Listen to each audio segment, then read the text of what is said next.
the stars say night. Saw blue in finals and field day again. Still a proud Jenner, won't let it end. Talks baseball more than he checks his SWR. But he'll snag that contact from a mile far. Starts real slow through the woods and mud. Mass plates on the FJ's harsh from the crud. He'll find a path where the signal roam with the cops seek out from his overland home. We're calling CQ, the signals wide. From the coast to the pines on the mountainside. We're a band of hands with stories to share. Tossing wire in trees, putting watts in the air. Once a month we fire up the screen. It's Northeast Ham Radio.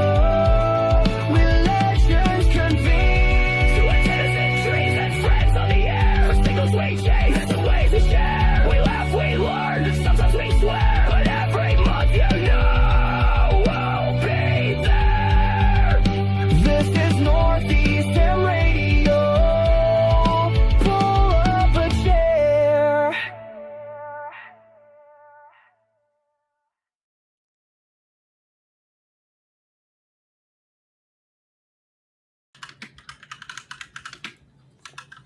And we're live. Hey. Holy smokes, who's running this show anyways? A bunch of rookies. Bunch of amateurs. Get out of my head. Welcome to everyone in the audience. This is going to be a fun evening, and I'm going to be in rare form. I'm just going to start it off and say I've been up since 4 a.m. For my club's Hamfest and stuff. So, but it was a great time, and now I can finally enjoy some drinks. And Why relax. is Jabberjaws? Shannon is saying no sound. We'll turn up your volume. Okay, there you go. She's got it. Jeez. We talk about us being amateurs. Oh my gosh! These- Like, way to make me all paranoid. Yeah, right? Like, why is there no audio, man? And I thought I was all scared. Like, I was the first one backstage, and I was scrambling to get in, and I was like, wait, where is everybody? Oh, Izzo's here. Now it's a party. There we go. What's up, my buddy Don? I'm not driving no bus. Just remember that. I'm not driving no bus. I'll sit in the first seat, but I'm not going to drive the bus. Yeah. You sit behind the bus driver so you don't get in trouble. Exactly. Awesome. Well, hey, let's start off real quick. What's everyone drinking, smoking, or eating on? What you got over there in a cup or on a plate there, Shin? Oh, okay. We'll start with Tortoise. He wants to do show and tell. Ladies I got first, some you know. Built Lifter. Oh, that looks good. Is that in honor of the Tartan Army coming to Boston? No, I drank this in honor of our beloved brother Paul, N1OG, Kill Lifter. Nice. I like Ambers. I like the beers too. You know what? It's only 6.5. It's only 6.5, and I got a couple Voodoo Rangers in there that are like 10, and they kick my ass. This doesn't. Sweet. Good stuff. I called on you first, Shannon. What you got? You got a good cider Shannon. over there? You know, I am super basic, and I just have like High Noon vodka seltzer that you can't really see because of my background. But yeah, you know, I went to the adult beverage store after everything, right? So The Packy. You went to the Packy. You went to the Packy. You went to the Packy. Well, I call it the adult beverage store because I don't want Miles to go around saying like my mommy's going to the Packy. Which is, Oh my God! It You know what? sounds so No, bad. Say Packy, because I so want to hear that. You know, so I say that I'm going to the adult beverage store. But then, you know, so if you guys were watching N1JUR earlier, you know, I have been like on a live stream since, you know, 10 o'clock this morning. Earth. And even before then, I was, you know, getting to the Charles River Museum of Industry and Innovation, got there a little bit after 8:30 to help set up and do everything else.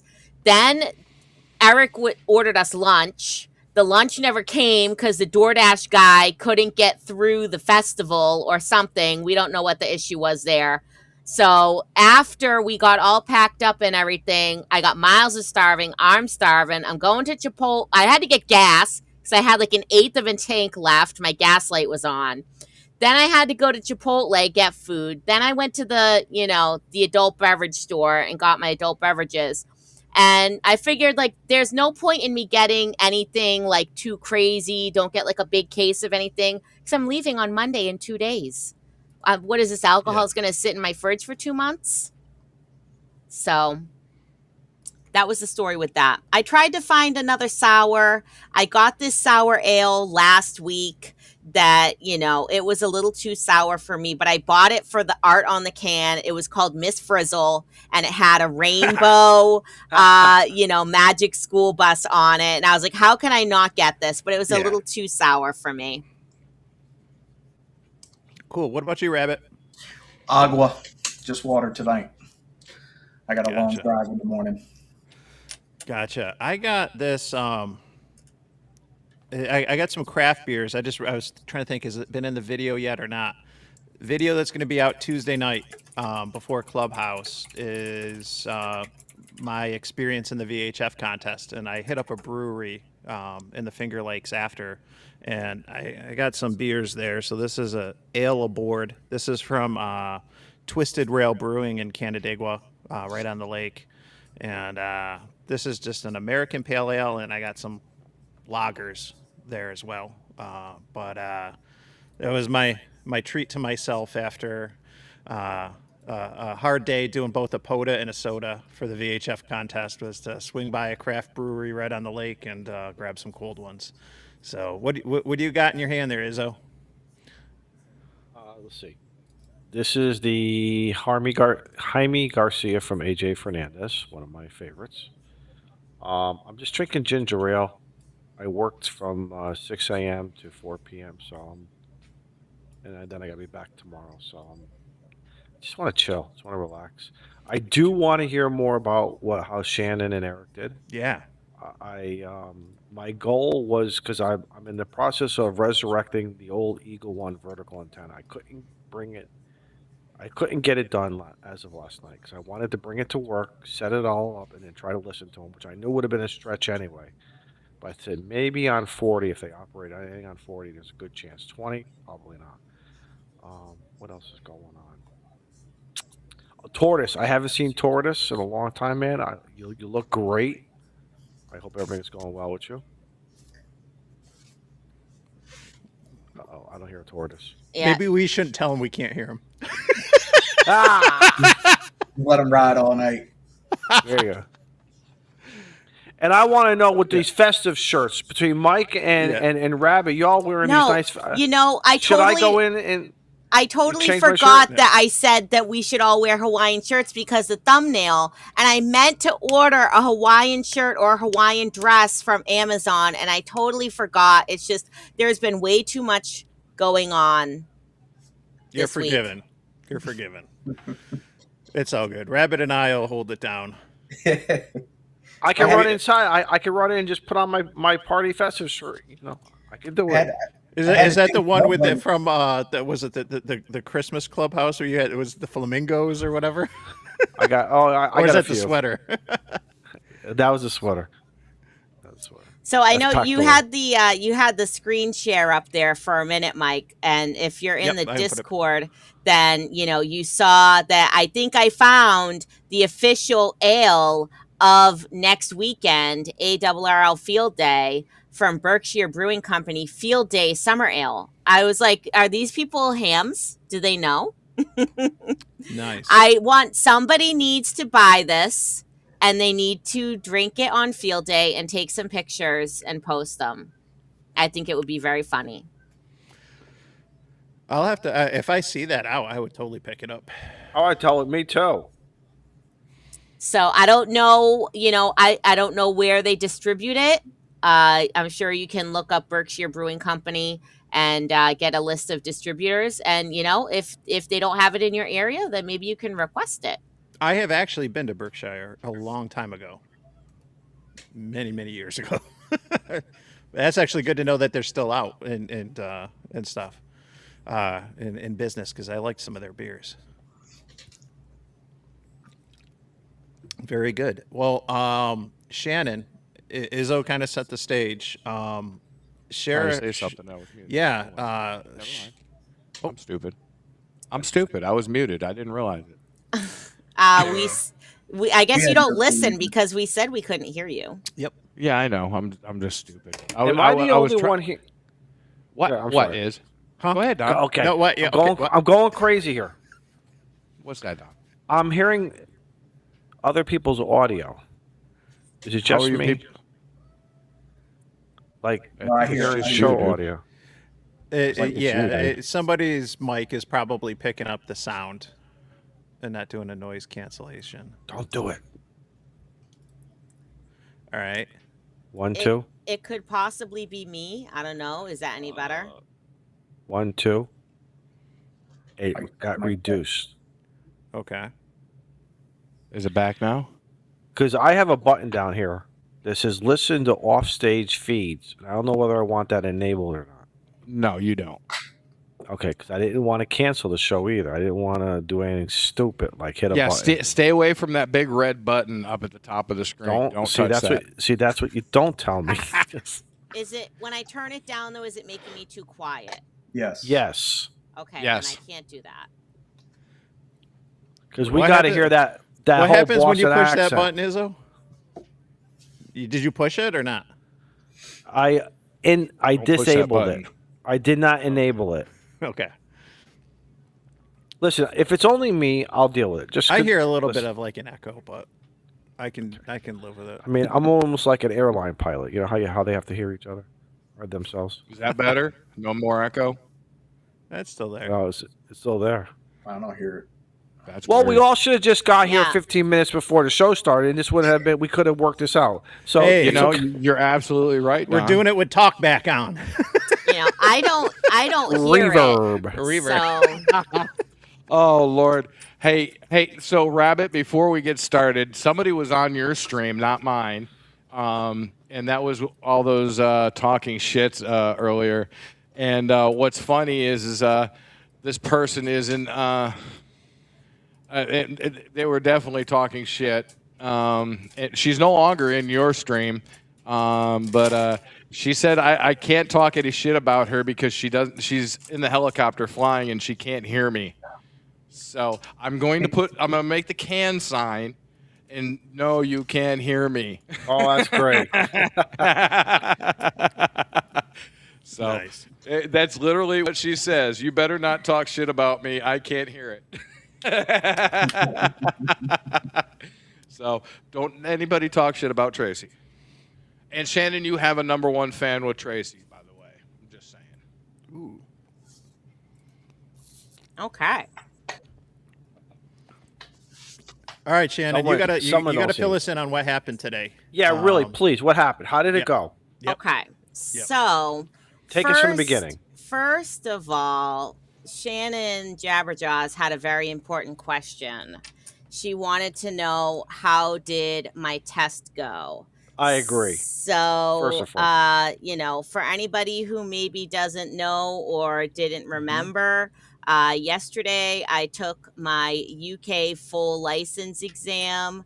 I studied for it for, about, 10 to 12 days straight there. And I am happy to say that I passed. So, I'm just waiting for my candidate number to update in Ofcom. Thank you. So once my candidate number updates in Ofcom, then I can apply for my new full license call sign. So Awesome. I have been stalking their website for it to update. But since I took it yesterday, it was 1:30 our time. So it was like 6:30 their time. So like they were probably already closed and everything. So my guess is like maybe it's not going to update until Monday. So we'll see. Cool. That's awesome. So- hey, we found it very interesting that you studied through AI. Yes. And I thought that was an interesting option.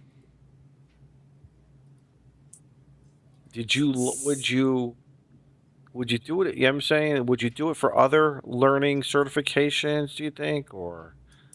Yeah, so what I did, I can't remember if we talked about this on Northeast Ham Radio last time. I know I talked about it on Brew and Activate quite a bit.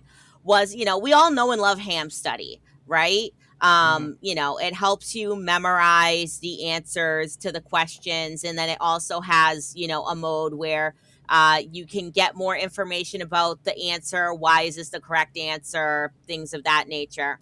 So I ended up vibe coding my own RSGB full license test trainer, sort of using ham studies methods of, showing you a number of questions. If you get the question wrong, it shows it to you more frequently. If you get the question right, it shows it to you less frequently.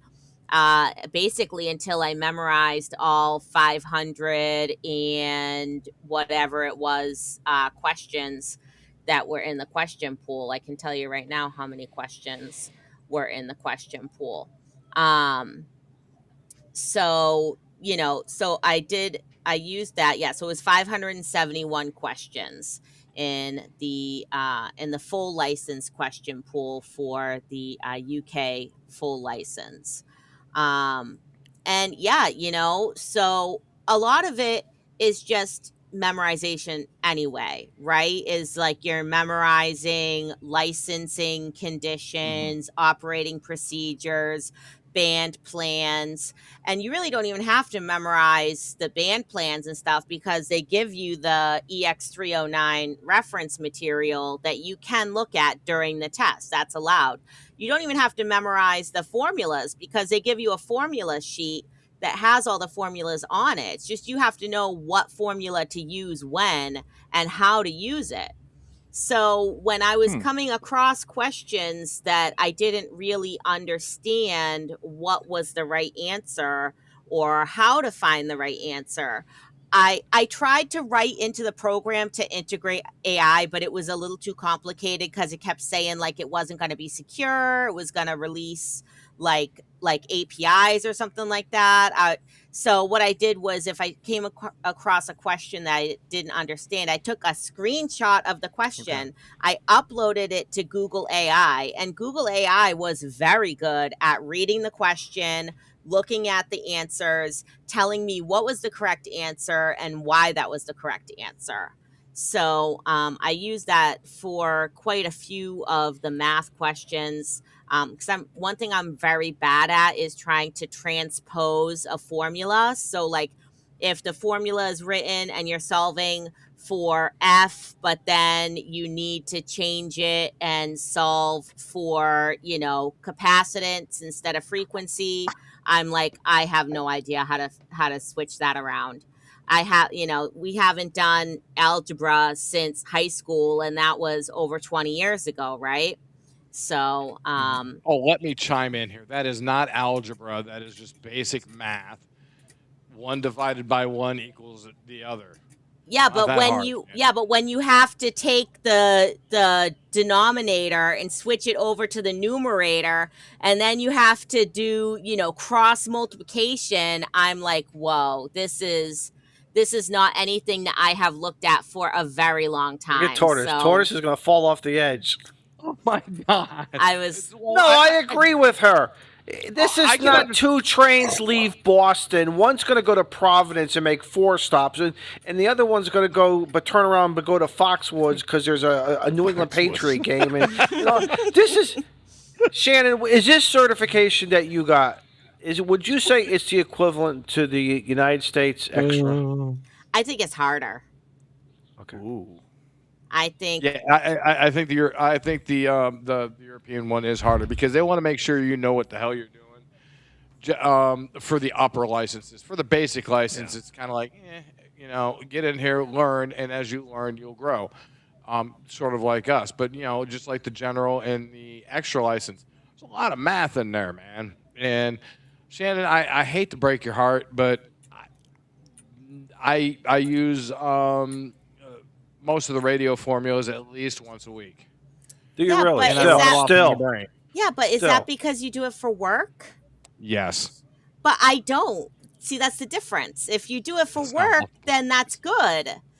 That's great. You're keeping it fresh in your mind. Muscle memory, yeah. For Yes. me, I don't, I'm not calculating the, resistance and capacitance and, No, she's not. the She's reactance calculating the of- distance to the adult beverage store. That's Yeah. also, and how much gas she's going to get on the Exactly. Subaru, and how much time did she have because Miles is at school and she's got to go run in and run out. I'm sure there's an algebra formula for that, but it doesn't apply for antennas. Yep. So, thank you, Izzo, for being so understanding, unlike Tortoise. I am no honestly because when I looked at the entire syllabus for the extra, I can't do it right now. There's just too much going on in my personal life and my professional life for me to take the time. It's not an excuse. I've resolved it. I'm now in my life is not the time. But I did look at the syllabus real hard. 50% of it, if we were to take all that what we consider the ridiculous stuff that we don't use and this and that, I'm going to pass that test. You get me into that whole. You get me into the hardcore stuff. Probably the stuff that Tortoise uses every day. It's a. Yeah, I agree. I agree with you. I mean, if you use it, you don't lose it, and if you don't, I mean, if you use it, It makes just to sense. test- It makes Yeah. sense, doesn't it? yeah, Yeah. if you use it just to get to your test, and then once you do your test, you're like, I'm not going to use it again. Well, I didn't learn a single equation for the extra. Not a single one. Don't tell me that. Every once in a while, someone tells me that. No, Izzo, I memorized the answers. I found some sort of item in the question that would link me to the answer, and because I'm horrible at math. Unless it's pump calculations, I'm horrible at it. Or drug calculations, I can do that. But- The GPM over here of this hose Right. exactly. I get I tell you that. about friction loss, I got you. But I just memorized the answers because I'm horrible at math. Horrible. Yeah. Anyway, but You know Shannon. you can have enough. So more importantly, this is about Shannon, guys. I think it's great not only that because you're going to be going over there now for 2 months. You're going to have an opportunity to do some fun radio stuff as well as regular stuff. But you add in the ham radio component of your trip. I think Yeah. this is absolutely fantastic. This is like a wonderful life experience for you. Yeah, so I could have done radio before, right? Anyway, I was, an intermediate. I was able to transmit 100 watts on basically every band available, except I couldn't use 60 meters. But now I'm a full, so now I can use 60 meters and I can transmit up to 1,000 watts. Now, am I going to have the ability to transmit 1,000 watts? Am I going to have a amplifier with me that can do that? No, probably not. But just the fact that I could do it if I wanted to. Now I always have full. I never have to worry about it again. I don't have to change my full UK call sign ever again. So I'm just good to go, and I'm happy about that. And now everybody's asking, what are you going to study next? Now everybody wants me to study Morse code. I'm like, can I just relax and not study anything for a minute? Well, and that's sort of a good segue for going into what we did today. Yeah. So, we went to the Charles River Museum of Industry and Innovation. This was on Eric's recommendation because I guess he manages the internet there, and he has a contact who's the director of the museum, and the director's name is Bob Perry. Where So- is the museum? Wait. I'm sorry. Stop. I had it wrong. I thought this was like he was the janitor or the security guard for night at the museum. I thought he was I thought Eric was like the Ben Stiller walking around with a flashlight, and the monkey was going to. The exhibits are going to come to life in the middle They're of the going to come night. to life, right? Exactly. Oh, I didn't know he was a professional with the. I'm happy for him, but still, I thought he was night at the museum. So, the director of the museum, his name is Bob Perry, and when he heard that we wanted to come and do this event at the museum, he was like, Oh, yeah, that sounds interesting. Let me ask my board of directors. And by the way, my grandfather was a world famous ham radio operator, and here is his bio, and sent us a link to his bio. So his grandfather's name was Stuart Perry, or Stu Perry, and he lived all his life in Winthrop, Massachusetts. And if any of you guys are familiar with 160 meters, and the Stu Perry contest comes from this gentleman whose original call sign was 1BB. So he had this call sign before they even had letter prefixes. He got his call sign only 5 call signs after Hiram Percy Maxim, who was 1AW. So think about that, how long this guy was licensed. And so he did a ton of work, mostly on 160 meters, and a lot of it in CW. And he actually got DXCC #1. So actually, I can change my screen share here. And so his grandson, Bob, who is an amazing person, has all of this memorabilia and ephemera from his grandfather. So he had this whole book full of all of his grandfather's different certificates, one of them being this is DXCC for 160 meters, #1, that was That's issued awesome. on November 1st, 1976 for his grandfather, Stuart Perry, W1BB. So how freaking cool Number is one. that? Another thing that he showed us that I loved was this is his grandfather's car, W1BB, portable, mobile. And this is like, a 1940s or 1950s car Holy with this smoke. big whip antenna on the back of it. It's got a swamp cooler. He's got the sign here. And actually, if you zoom in super close, you can see, look, he has even on his window W1BB on the driver's side there. I think that is so cool. This guy was obviously like very proud to be a ham, and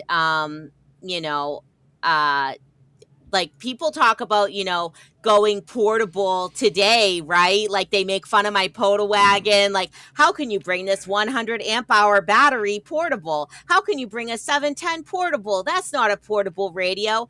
People were bringing tube radios out portable in the 30s, the 40s, the 50s. I mean, this just shows you can bring anything portable. And it's just so amazing. And Eric sent us $4.99, my penance for going shopping with the wifey for Father's Day. I will not be bought off. I want him. I don't want his money. Can we talk about how I had to feed I want my that child? bald bearded boy on the stream. I had to rush home.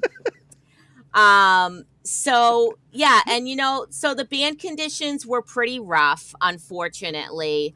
I feel like we didn't make that many contacts. I did try calling CQ on like 20 meters, 40 meters. We made a few, but it wasn't as crazy as I expected it to be. But you're in the middle of a city, so you're in an urban environment, so you have a higher noise floor. You don't have as much space to put up an antenna. So there was a lot of challenges there, but really, like, I'm almost never at these special events to make contacts, even though making contacts kind of makes it a little bit more impressive for the people who might be there watching. But I'm there because I want to meet people. I want to talk to people. I loved talking to the people that were there, and listening to Mr. Perry talk about his grandfather and his different achievements. And then actually, so let me bring up another different picture here first before I show this other little video. Shannon, I apologize for being late because of the time zone issue. I was just looking at the clock like, oh, it's 10 o'clock. They're there.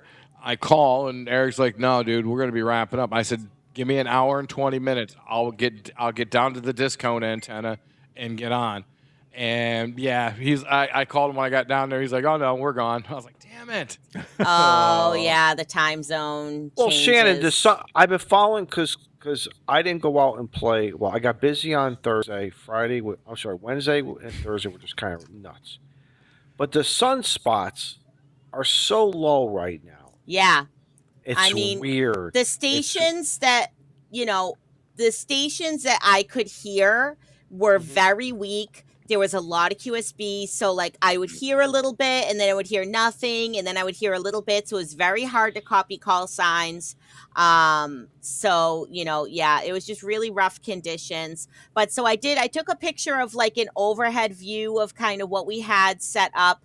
I think you can't see the one table that we had off to the side that had like all of Mr. or a lot of Mr. Perry's like paperwork on there and pictures and everything.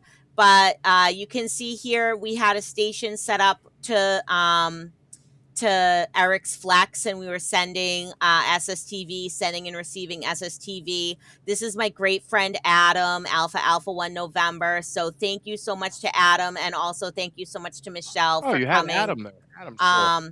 Yeah, so thank you so much to them for coming and helping. Michelle is an amazing CW operator. She's also an instructor for Long Island CW Club. But so she brought some keys and some bugs and some oscillators. Adam brought some stuff that he had made, like a 40-meter receiver. And so Michelle is actually here, and this is my radio here because you can tell because I have my sticker on it. So she is making contacts using Stu Perry's bug right there hooked up to my nice. radio. So that is pretty Nice. cool on That's cool. CW. And then, so this is Mr. Perry's grandson here, Bob. And this gentleman here is the trustee of the call sign W1BB. And so if you make my screen share small, so the trustee, his name is Jeff Briggs, and he actually wrote this book, DXing on the Edge, that Eric loaned to me because he's like, here's some light reading for you while you're on the plane. Exactly. But so Mr. Briggs was really cool, really nice. He was so excited to talk to Stu's grandson and get some firsthand knowledge and information. And I think he did know Mr. Perry as well, so he got some firsthand information from him, but also learning more about the family through his family as well. So that was really cool to have him there. And it was really an honor to have the trustee of the call sign and someone who was so knowledgeable about him come and see what we are all about. So that was really, really nice. And so one of the things that Mr. Perry had that belonged to his grandfather was his grandfather built, when he was 8 years old in 1912, he built a spark gap transmitter. And supposedly, one of the things that got him into radio was that he, I don't know why that screen share is not working. One of the things that got him into radio was listening on the radio to some radio operators in the Boston Navy Yard talking about the sinking of the Titanic. So that was supposedly one of the things that got him into radio in 1912, and then he built this spark gap transmitter when he was 8 years old. So imagine a child only slightly older than Miles is now building a spark gap transmitter. So this is going to be Michelle, and she is going to transmit on the spark gap transmitter. And I can't tell you how loud this was, and I've turned this video down. That's not So hopefully it's not too loud. Is this it?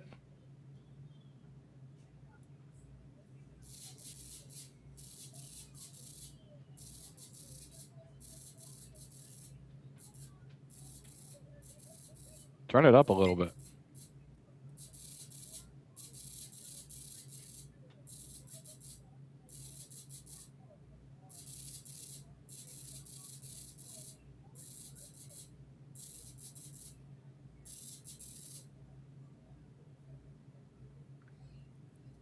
So that was from 1912. So 114-year-old Okay. technology, somewhere around there. So That's super, cool. super cool. I think we lost Izzo for some reason. He's going to get his Hawaiian shirt, I'm sure. Oh, okay. He's I feeling could left put out. on a Hawaiian skirt, but nobody would see it because I'm sitting down. I'm wearing a Hawaiian skirt, so I got you covered. But yeah, so and Pepe just said the spark gap transmitter was very loud in the live stream, and it was very Oh, they're loud so in real loud. life. It was like it was a very echoey room anyway where we were, and that wasn't helping with being able to hear. And I should have brought my headset, but I need a separate headset that is just for radio, because usually I'm wearing my headset right now. I have one headset. I use it for the computer. I use it for radio. And I know, like, we don't usually like to use headsets when we're trying to do these public demonstrations because we want the public to be able to hear it. Yeah. But the thing is that it doesn't do any good if I can't hear it to try to communicate with the person. So I don't know if having a headset would have helped or not. It might have. It probably wouldn't have hurt. But yeah, that spark gap transmitter, I mean, you could hear that everywhere. But that thing wiped out everything in that building. Are you kidding me? well, Jesus. some of us, I was a little worried because I left my Baofeng on, and I was like, oh my gosh, I hope it didn't like overload the front end or anything. But the radio seemed to be okay. So, Andy's asking, where in the UK am I going to? So I'm going to be going to a bunch of different places. The first thing that we're doing is we're going to be in the South. We're going to Tank Fest in Bovington next weekend. So that'll be Friday, Saturday, Sunday. So that's going to be super exciting, seeing all the World War I, World War II tanks, seeing the Tiger tank. I'm going to bring a handy talkie, so Oh, so hopefully you're going to Tank Fest. Yeah, I am going to Tank Fest. Oh, nice. Yeah, I bought tickets for that ages ago, 3-day passes. And because I heard it sold out on Saturday. I don't know if it's sold out on any other days as well, but I'm bringing a handy talkie. Hopefully they let us bring it in. Obviously I'll have it programmed for the proper UK 2-meter calling frequency. And who knows if maybe I'll pick up some chatter or end up meeting some other hams there. I think that would be super cool.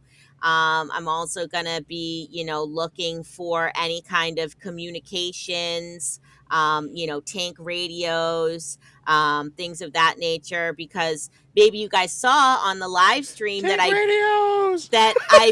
so I have a tank radio receiver that Okay. I got from someone in Cara Club. It's a World War II BC 683B World War II tank radio receiver. And I ended up bringing it into the museum and putting it on the table so people could see it. So it was really cool. And, I don't know if it works. It doesn't have the right dynamotor, but people tell me if I was going to use it, then I wouldn't use it with the dynamotor anyway.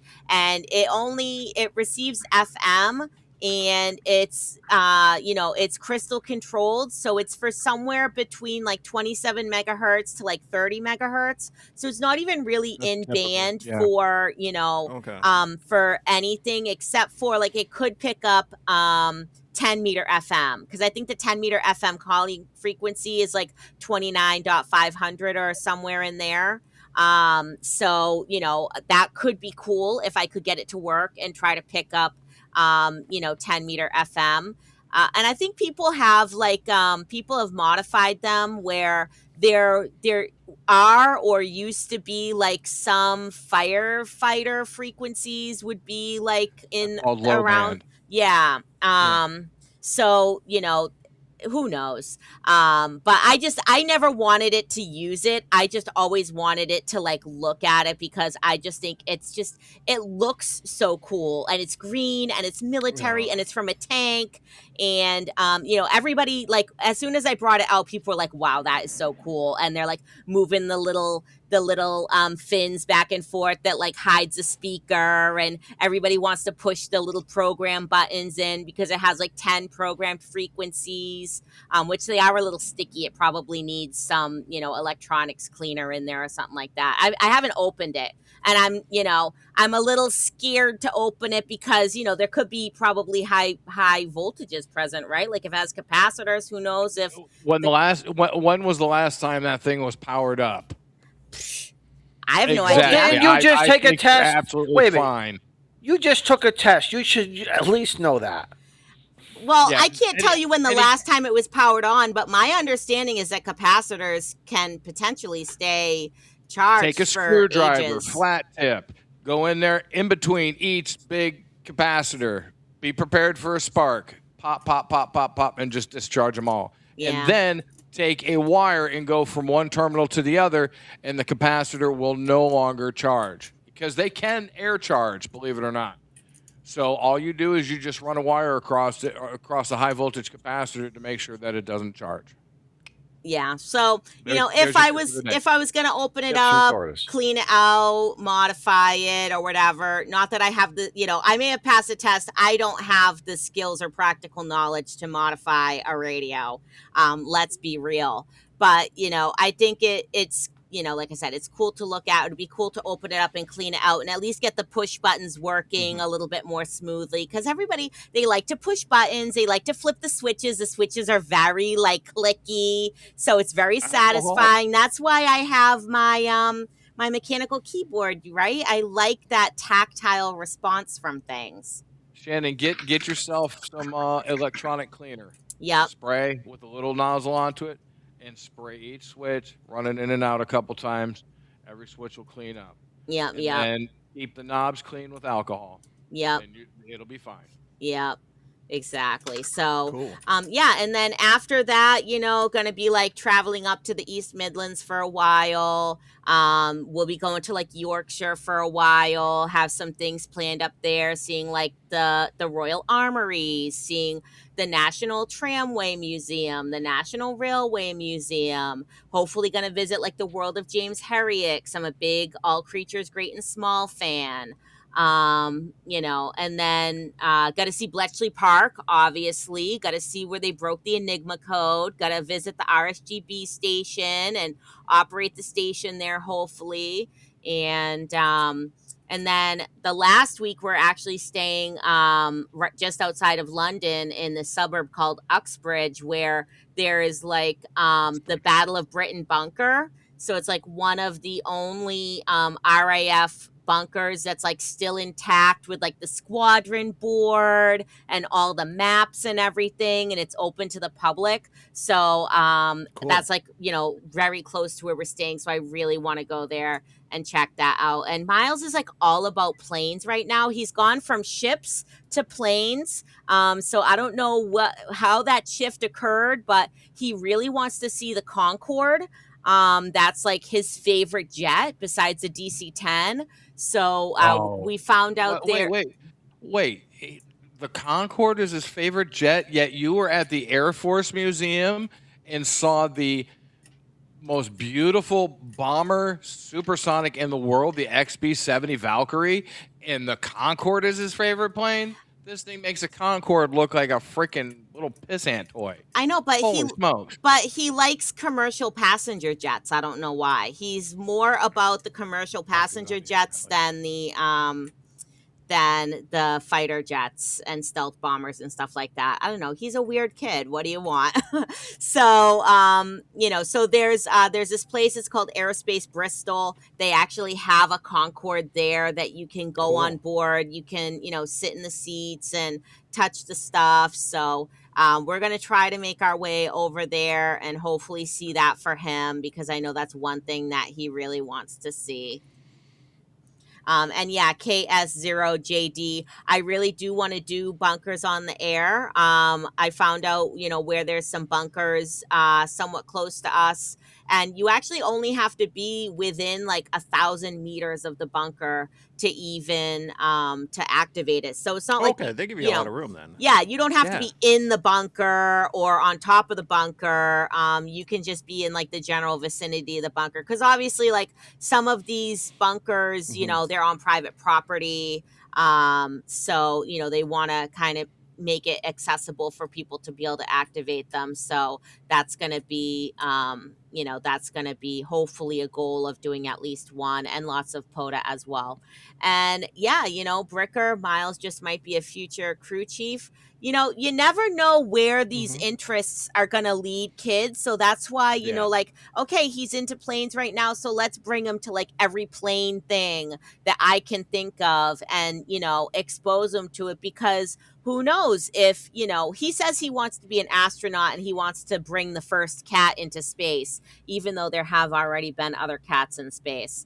But we won't shatter his dreams with that. But, maybe he wants to, live on the moon base, the future moon base, with a pet cat and have the first pet cat in space. But, so he says he wants to be an astronaut. I know a lot of astronaut pilots come from the Air Force. So, he could end up in the Air Force as an astronaut pilot. Maybe he could be a mission specialist, a scientist. Who knows? You can never know if you don't expose them to and give them the opportunities to see and do all of the things as much as I possibly can. Imagine 30 years from now, he's on the moon and he's running the first packy on the moon. the first adult beverage store on the Yeah. moon. Yeah. In honor of my mother, this is called the adult beverage store. Yeah, the adult beverage store. No, but Shan, you're absolutely right. I think as a parent, and I think it's fun even to as parents that we kind of get into their world a little bit too. I think it's always fun. I think it's always fun to figure out where they want. When you watch them build things from Legos to whatever or draw, I remember watching my son drawing. Then all of a sudden he got into this whole video stuff, and it's just amazing watching these kids. And who knows what they're going to do? You're absolutely right. Who knows what they're going? And even that may take a left turn, right turn, and who knows? But we still support them. We still love them, and we still support them either way. Yeah, I mean, who knows what I could have done if I had been a ham radio operator at 14. Yeah. I think about it because I was always around it, and my grandfather, I think, was a little disappointed because I was the only kid in the family who would hang out in the shack. Okay. But I was the rebel. I'm not going to learn that Morse code. The Morse code doesn't interest me. And I think that kind of but eventually he just kind of, I think he stopped, and then he let me be me. And then I got more involved. I wanted to know more, but from the emergency side of it, and how do we apply the radio communications? So again, we all go down our various rabbit holes in this hobby. Were you always interested in the emergency side of radio? Oh yes. Okay. Oh yeah. You kidding me? When there were some major earthquakes back in the 70s. Okay. So picture a man who worked a second job just to get the Collins radio equipment. He always built his tuners. He always built his, and I'm sorry, they called them matchboxes.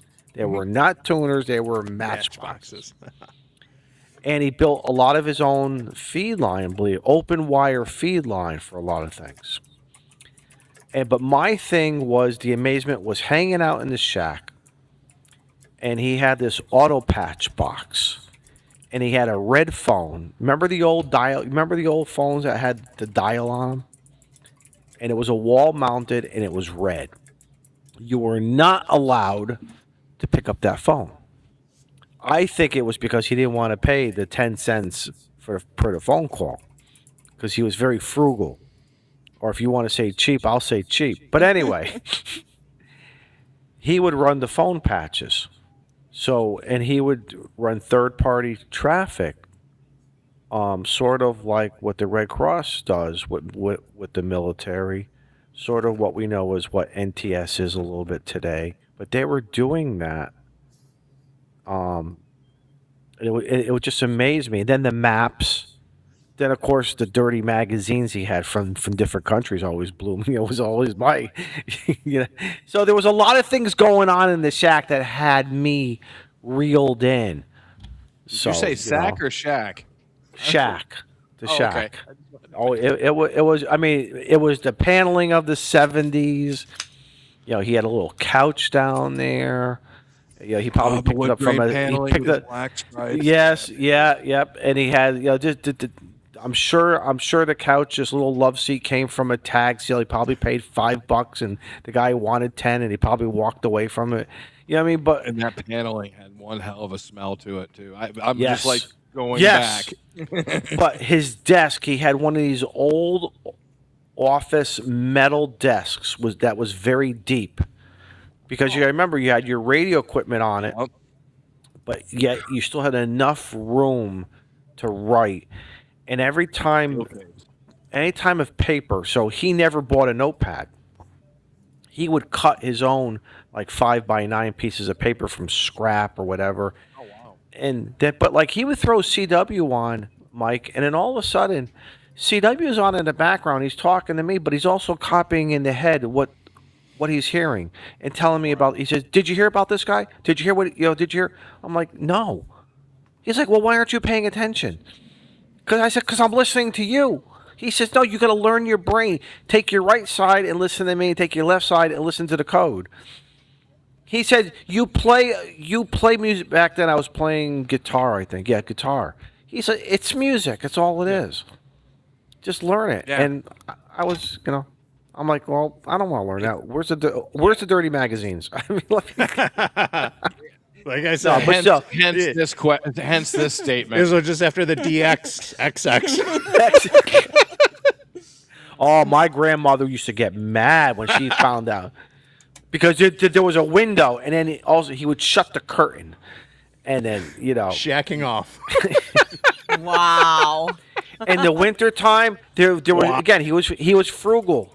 He ran a stove down in the basement, but the door would shut to the shack because he wanted peace and quiet. So how did he keep warm? Threw on the amplifier, and that's how we kept warm in there. Good And it was amazing that it would get nice and warm.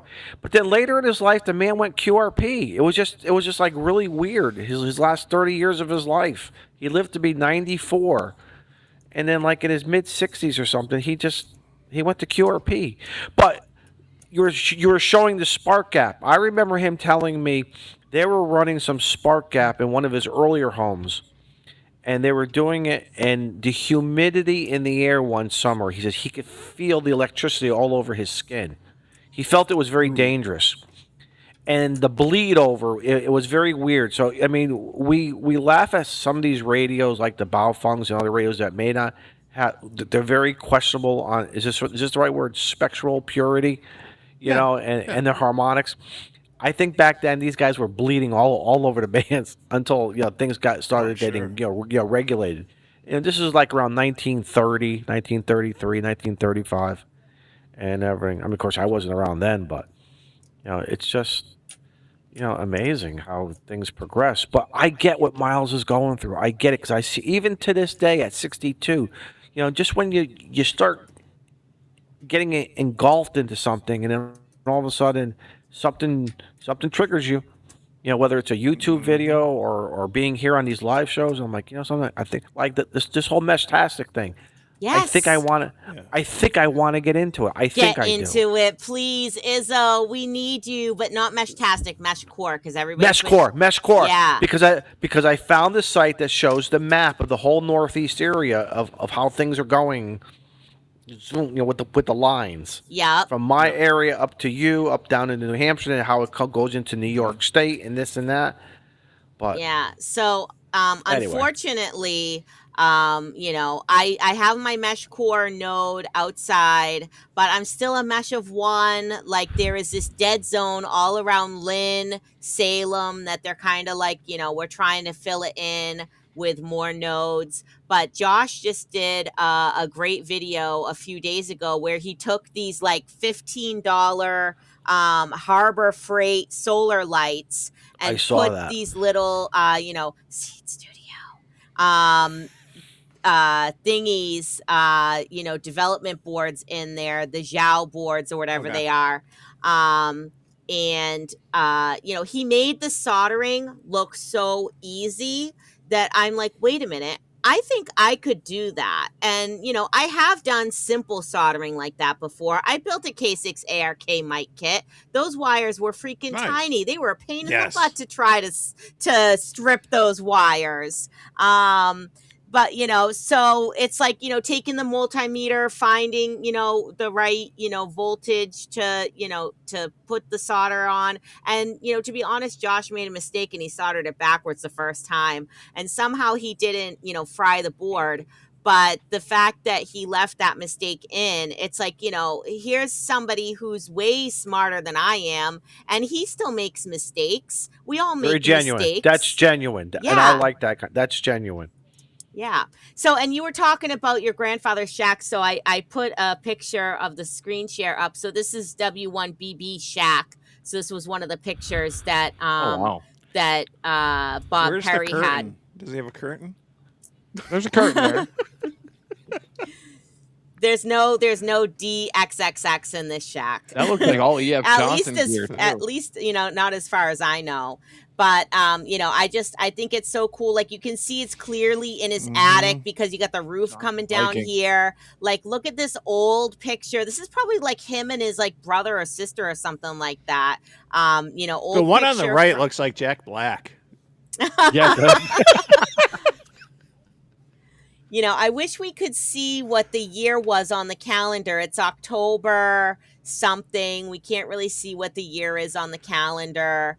But that's all E.F. Johnson Viking equipment. So it's not that old, that picture.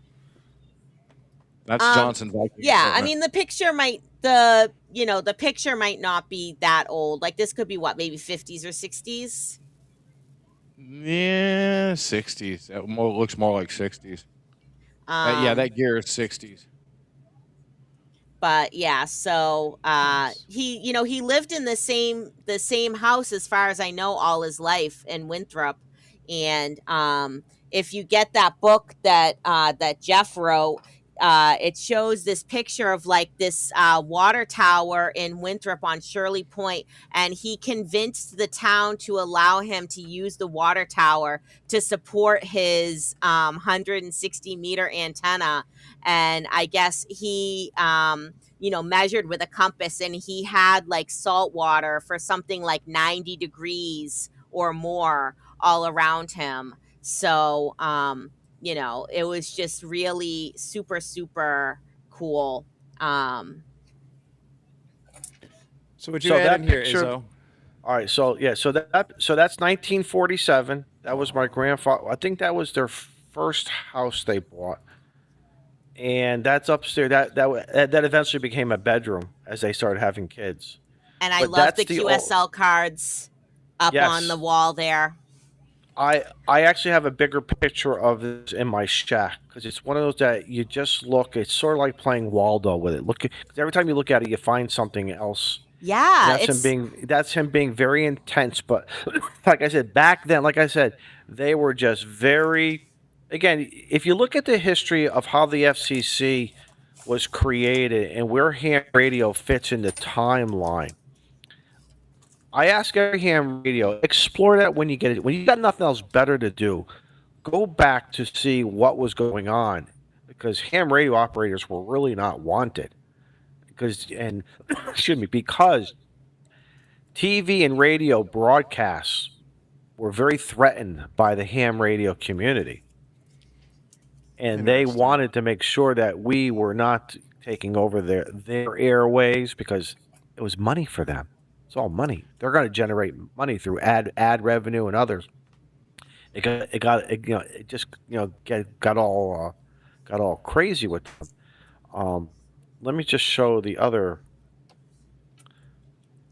So, And then and it's like, for those of you guys who know me or people that don't know me, I love history, right? I love any kind of history. So, anytime I can connect history to radio Ooh, is where it's just, two worlds colliding, and it's like a perfect storm of I want to learn more. And that right there, that's a pretty cool picture too. That's your grandfather, Izzo? yeah. Now that's when he had his van. He had a vanity. He had two vanity call signs. I think I can't see what's on the light. I'm not sure if that's W1FD. Yes, I'm sorry. That's Yeah, it's W1FD. FD. That's when. That's when he. That was his last call sign. So I have his original from 1933. Then he went to a vanity of W1YY. Called him Yak Yak because he always talked. But then he was able to obtain his first in letter initials, Frank Darmafalski, W1FD, which of course everybody wants an FD when you're playing with ARRL Field Day in June. But that's that's a corner. That's a corner of the shack. There's the red phone on the wall. You see the black box of all the feed lines coming into the shack, and this was all very well designed and grounded and bonded, and the tower out in the back, and the antennas in the back, and Everything's grounded to the metal desk. That thing yeah, is solid. probably. Yeah, right. And the bus bar that he had, it was just an amazing. And I remember he cried because they had to go they went to an assisted living facility about 10 miles from here, and of course he had to sell everything down and this and that. But the facility allowed him. He had a 10 tech radio when he's like 50-watt 10 tech radios. He always made his own homemade G5 RV design antennas, and they actually helped him put it up. And so when he died, back in like 2000 and I think 2007, when he passed away, he was still doing about 44 words a minute sending, because we were at one of his ham radio clubs. I think they're 50th. He was like a founding member. Him and 5 other guys started their club right after World War II, and they were doing some stuff. And he's just talking to everybody, and he's pounding it out. And one of the guys says to me, "Do you know what your grandfather's doing?" I said, "Yeah, he's talking to some guy." He says, "Dude, he's running about 45, 46 words a minute." He says, "I lost him at about 30 something." And he's just going, and he's talking to people too. That's the group of that vintage era guys. And maybe there's a few out there today, because for World War II, he was too old to go into World War II, but the government hired him to teach guys to learn Morse code. They had to learn it in 30 days. They had to be at least 28 words a minute, sending and receiving, to proceed in the communication division, whatever they were doing. So he was sent to various bases around the Northeast to teach, and he did it. He did it. It was sort of like the Navy SEALs of it was that kind of training. Well, and I don't want to be disrespectful to Navy SEALs, but it was a very hardcore. You got to get this done, and they lived and breathed and talked Morse code. That's how he got it into their heads. Don't start teaching yourself at 22 years old of saying, "Was that an A? How do you say an A? Draw an A." You're just going to do it, and it's going to become second. Sort of like what we were talking about before with the questions and learning the questions. Yes, you can memorize them. Some people find it easier to understand them, and then you get guys like Tortoise who are using this stuff every day. It just Yeah, comes easy. that's, It's second nature. I Yeah. envy guys like that. I dig his style. Like, I thought I was like one of the only hams that operated in a tie and a sweater and Oh my God! Let me tell you something. You got to remember I think that's around 1975, maybe 1982ish, and Christmas. When he cut the turkey up. Oh yeah. He had to was so have his different. tie. Oh yeah, it was so exactly. It was so. Nobody came. No, you were not allowed to with like sweatpants on. There's Yeah. no freaking way would you do that.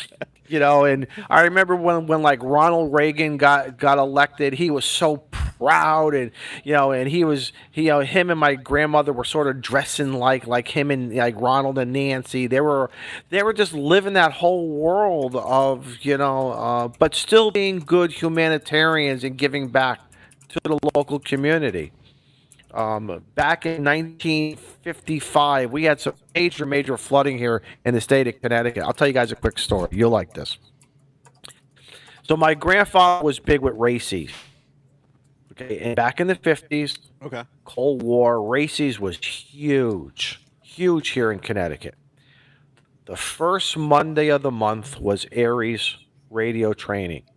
You had to have your card, the little blue card, I believe it was, that you get was certified by your local civil preparedness director. There was no Aries back then. There was no emergency coordinators, none of that kind of stuff, right?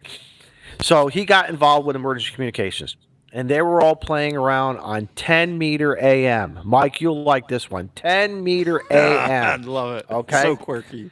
So one of the major rivers that runs through the state of Connecticut was flooded out like crazy. Really? Okay. Okay. Destroyed towns, everything.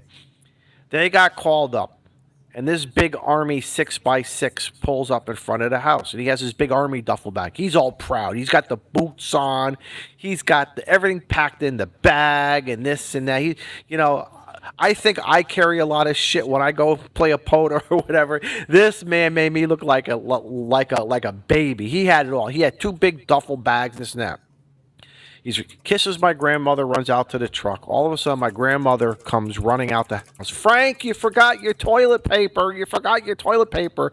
And she embarrassed. He's like, Mother, because he always called her Mother. Mother, do not embarrass me. And all the guys in the truck. But guess what, though? He had his toilet paper because he told me 3 days in, they ran out of toilet paper, and he was one of the few guys who had toilet paper. It was so bad where they were working. Vehicles were stuck in the mud, and literally like 4 feet in the mud. They weren't going anywhere. They were taking, well, some guys will say they were stealing. They were taking the car batteries out of these disabled vehicles and putting them on the air to run radio stations on 10 meter AM from a firehouse to a police station to the hospital, etc. And that's what they did for 2 weeks. That's awesome. You do what you got to do. Why did they run And with it's 10 not meter stealing. AM? I'm curious why they ran with 10 meters. Because Is in that like what they 55, had? while 2 meters was, I don't think 2 meters was even developed back then. Okay. They all had HF radios, Okay. and they were running 10 meter because they only had to do like a 30-mile, 40-mile, Yeah, that's fine. And- district area. They didn't have beams with them. Nobody was carrying coax with them.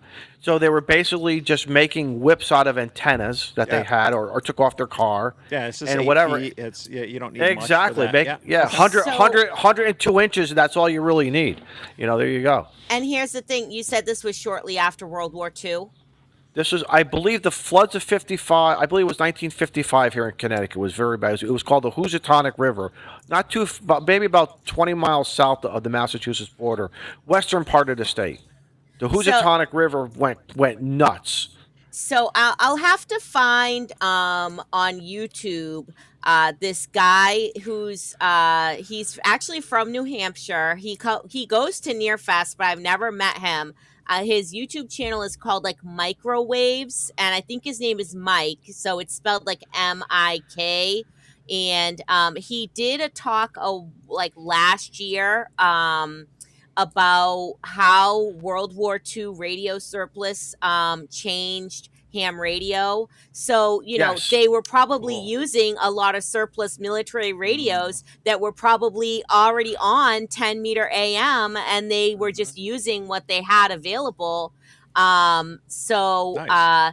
I'll have to find the link for that talk, but that guy, I can't remember his call sign, but I just recently found the video on YouTube again because I was looking at that that radio that I got, the World War II radio.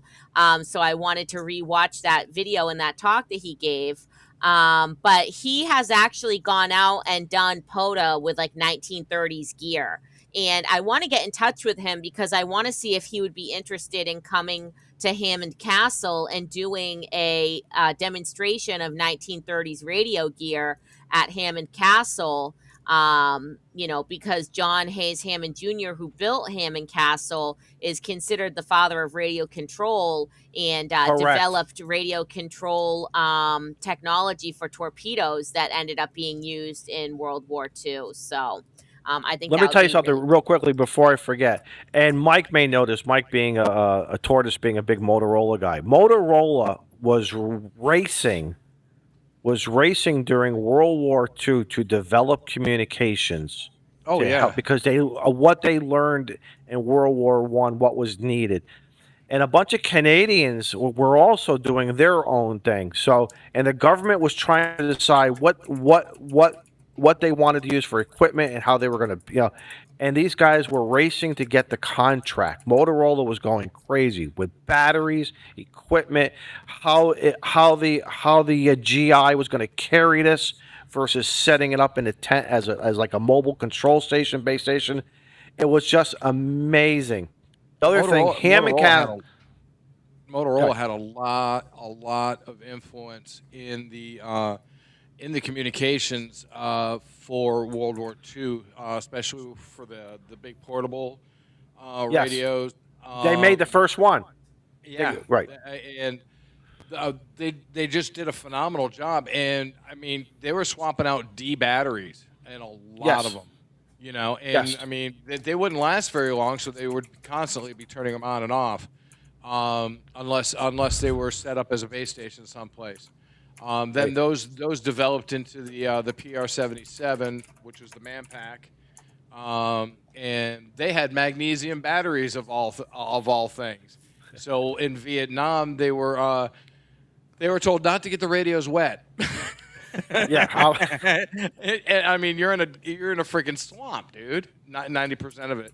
So yeah, it was like, so they would take the Manpacks off and carry them above their heads as they walked through a water area, and then the damn radio would get shot. So Right. And the Canadians too. The Canadians were very instrumental too. Oh, as yeah. another group trying to again, it's part of how do we win the wars. Everything was a part. Every group was how are we going to contribute so we can win the war and everything. I think it's just amazing. If you guys have nothing, again, you guys have nothing else better to do. Google this stuff. Go to YouTube. You'll see a lot of great information about two-way radio back in the 30s and the 40s. Shannon, Hammond Castle. We brought the kids up to Gloucester. Gloucester. I highly- I'm sorry, what? Gloucester.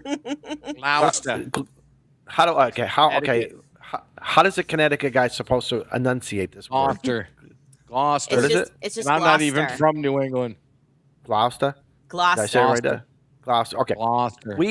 We took the kids up there because I wanted to go to Rockport, but prior to going to Rockport, we stopped in that city, that town.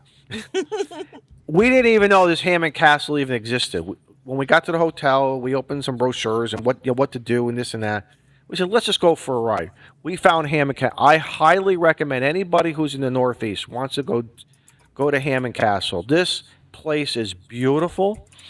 The Mr. Hammond developed, I think, the first pipe organ, maybe. No, But what was it? What's that organ? no. what does So he there have?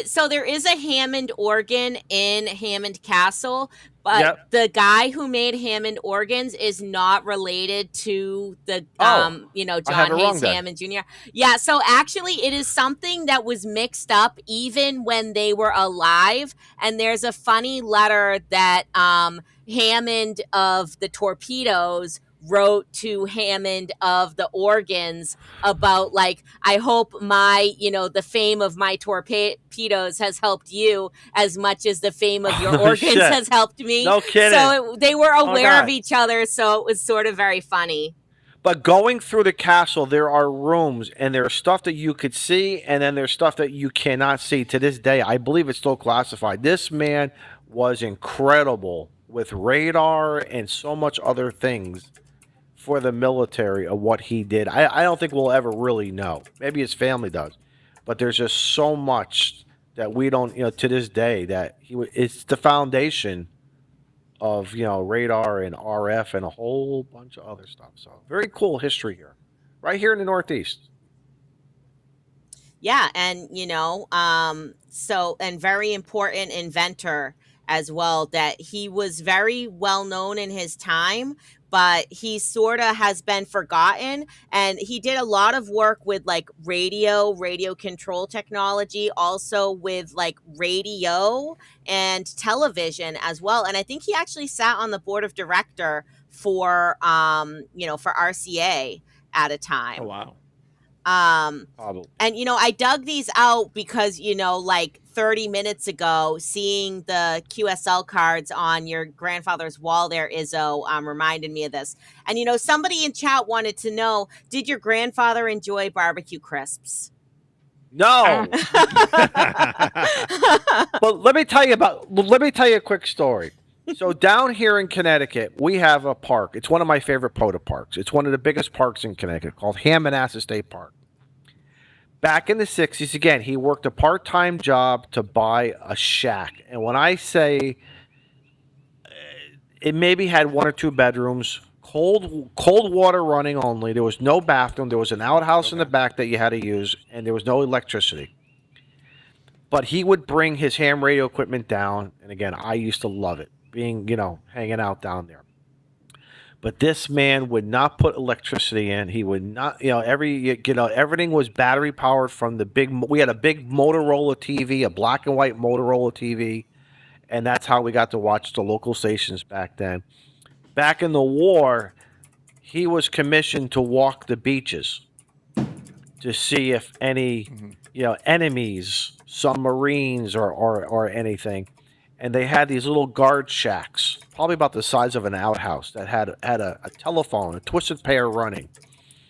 And you were only allowed to pick up the phone to check in every couple hours, or if there was an emergency where you sighted something. They gave him some, I don't know if it was a 22, I'm not sure what they gave him. But again, that was part of his contribution to walking the beaches to make sure. And we know the history. There were so many German vessels up and down the Atlantic, corridor here, that who knows if they were just watching him and laughing at him. Who the heck knows? But he would, at the end of his shift, he'd go home and go work some CW. And as kids in the summertime, we would sleep over. And the worst thing I said was, in the morning, cold showers were horrible, and using the outhouse was just like, oh my god, But I guess it toughens you up.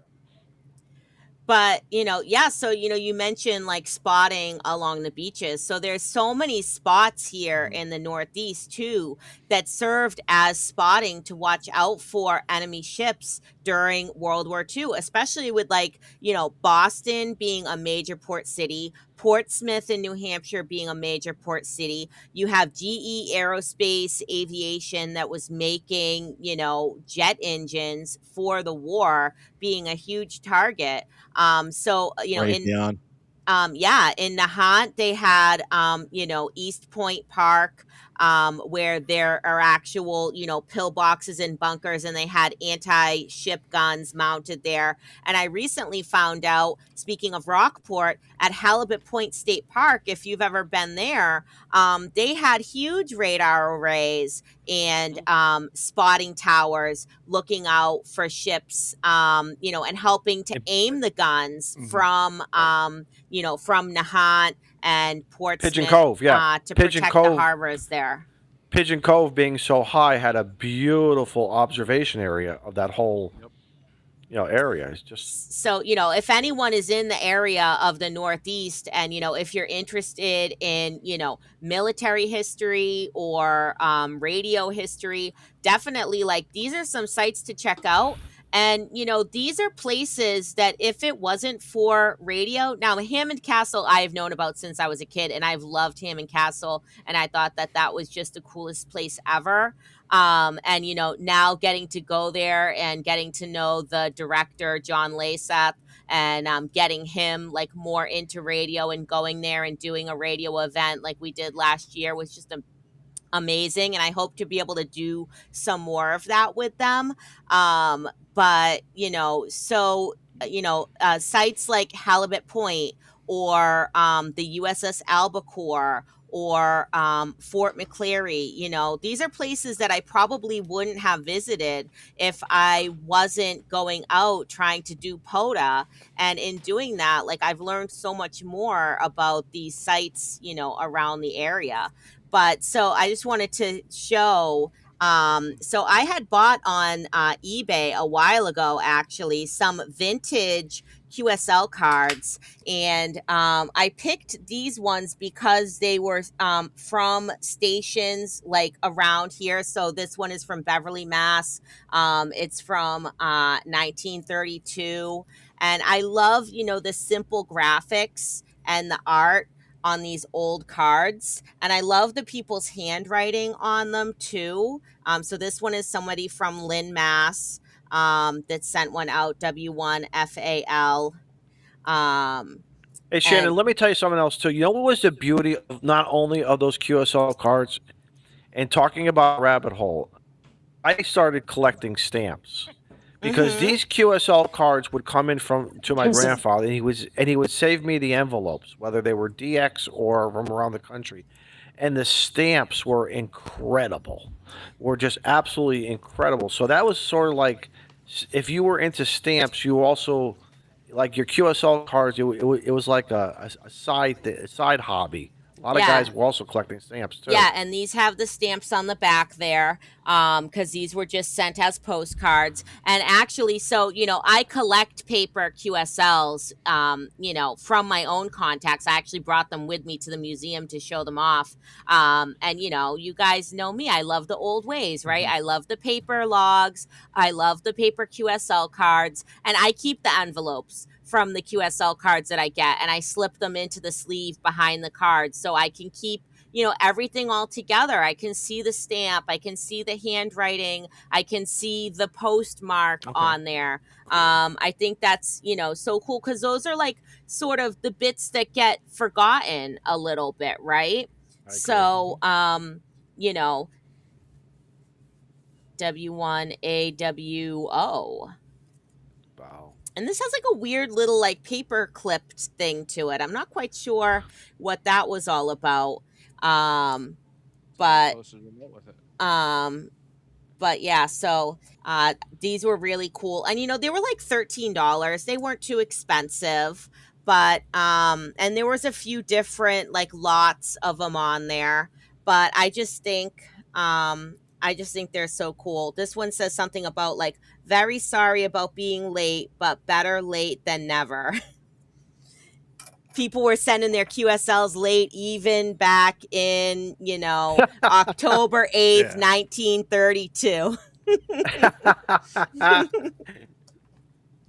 So, it adds that human, relatable element, that there were people out there doing the same thing that we're doing out there on the air, just, looking for someone to talk to connect to, and, just build a friendship with. Well, thank you for the Northeast Ham Radio KC1 OHT show tonight. Listen, it has also been the Izzo show. I Well, love hey, talking I about got this a- stuff. I Now, got a just shut question me for up. I love talking about this. I got a question for Rabbit. What are you doing for field day, brother? So typically for field day, I'll link up with the local club that I'm not a member of and do the overnight portion for them Okay. because I'm used to staying up throughout the night. So when most of the guys go home and stuff, after my kiddos go to bed, I'll go meet up with them and activate for them. So what bands do you do for the overnight typically? Whatever they want me, whoever's not getting worked, Okay. I'll let the club members do what they want to do, and I'll pick over the scraps. Do they, Oh, set Rabbit, up you for know, 80 160, meters is or really are they going just on 80? That's what I was thinking. That's what I was thinking. 80 meters has got to be great. I remember it back in the 90s, and 80 meters is night. Yeah. is like all of a sudden, like 2 o'clock in the morning. Oh, especially in the It wintertime. Oh yeah, but in the summer for field day, it has that little extra activity. But yet, yeah, I mean, the regular lids, or I shouldn't say lids because we're all lids at one time. They're all sleeping. They're all done for the day. They're all tuckered out. They're going to come back on Sunday morning at 7, 8 a.m. It's that 1 a.m., 3 a.m. I used to love watching the guys on 80 meters. Yeah. It's just phenomenal. You know what I mean? They have a couple of guys that like they have their band of choice, and that's what they're going to sit on the entire time. So Yes. respectfully, I show up and hey, what's left? What do you need me to do? Yeah. So Yeah, Nice. Mike said Mike Smith said top band for the win. You got to get on 160 meters, right? I don't think you can. That's a work band. That's No, it's not not. available for No, 160. Is No, not they okay. can use I'm it. wrong. Yeah, no, No. you can use it. Oh, okay. it's Good. an 160 MF Right. band. It's It not is the HF, top son. band. So, did you see this from Bearded Jackhole? He said, "I saved the stamp from the UN Radio Club just because the UN was considered its own country. You don't see that stamp every day. That's pretty That's cool." cool. Correct. That's awesome. That's awesome. Very, very cool. What about you, Tortoise? Are you going to do any field day stuff out there? I don't What do you know. thi- what do- You know, what- what's- I'm not, yeah, I I'm know not you're hooked. kind of in some new digs and stuff. So Yeah, I actually don't know what I'm gonna do. I mean, you know, Father's Day is tomorrow, and I am literally an empty nester. The only people that are in the house right now are the dogs and the bird. So yeah, it's I don't know what I'm gonna do. Today I went down to Green Valley, Arizona, to the Titan II Missile Base Museum and hooked up on the disc cone. And I had rather good noise level, but everybody's audio. I got to check my 7,000 out. Everybody's audio was kind of low, so I'm gonna have to check that out. Thank you, WV3V. He's right. 37, He's absolutely right. 12. That Those is work work, bands. not 160. So, how far is that Titan II Missile Museum from you, Tortoise? The Titan II Missile Base Museum is approximately an hour and 25 minutes from me. It's Ooh, south so of it's Tucson. It's a little far. If you go from my house to Tucson, you go down 10 to 19. 19 goes down towards Nogales, down towards the border. It's a rather interesting place. Green Valley is, but yeah, there's the Titan II Missile Base Museum is yeah, that was the shortest live stream. Thanks, Pepe, for joining me though this afternoon. I literally could see the cell tower and I completely lost signal. No internet. Boom, done. And so yeah, I had to end it impromptu, but I was walking people around and showing them the missile base a little bit and the wildlife and the fauna and the flora. But yeah, it was fun. Museums on the air, so museum ships. I went from the Titan II Missile Base Museum to the USS Iowa Museum, and made a contact with them, and that was pretty cool. But it just everybody was really really light, and I don't know if it was the antenna or it was my radio. So I'm gonna have to bring the radio in here, put it on the bench, and put it on the service monitor and figure out what that was all about because everybody's audio just sounded like trash. But yeah, dude, it's awesome out here, Mike. And I'll throw the invite out again. I have a 4-bedroom house. I have 2 spare bedrooms. If you want to come out to Arizona, hang out, do some POTA, whatever. I've got tons and tons of parks around here. Yes, it is a dry heat. I'm tired of listening to that crap. It is warm. But you know, when you have a good breeze and it's 110, it doesn't feel like 110. It feels like 80 degrees. Honest to God. I love it out here. And this is my new spot, and everybody was tired of listening to Happy Tortoise on the Weekend Warriors podcast. So last night I was a grumpy tortoise again, but that was just for show. Yeah, it's awesome out here, guys. I've got the radio set up. Let me see. I can move my Rabbit's seen this, but I'll move it around. So this is the shack and office. That's the end of my monitor. You see my microphone here.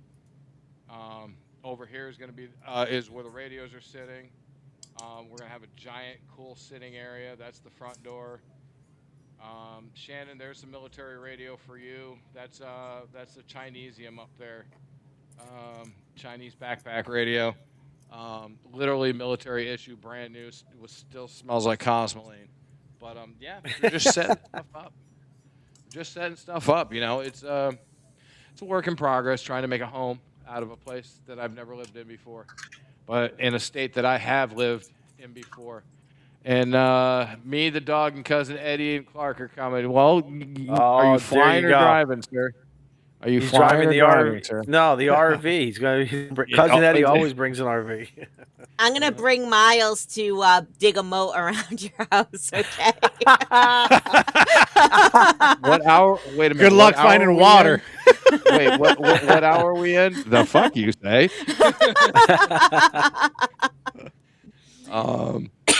Yeah, it would probably be about 200 gallons of water just to dig anything around this house. So.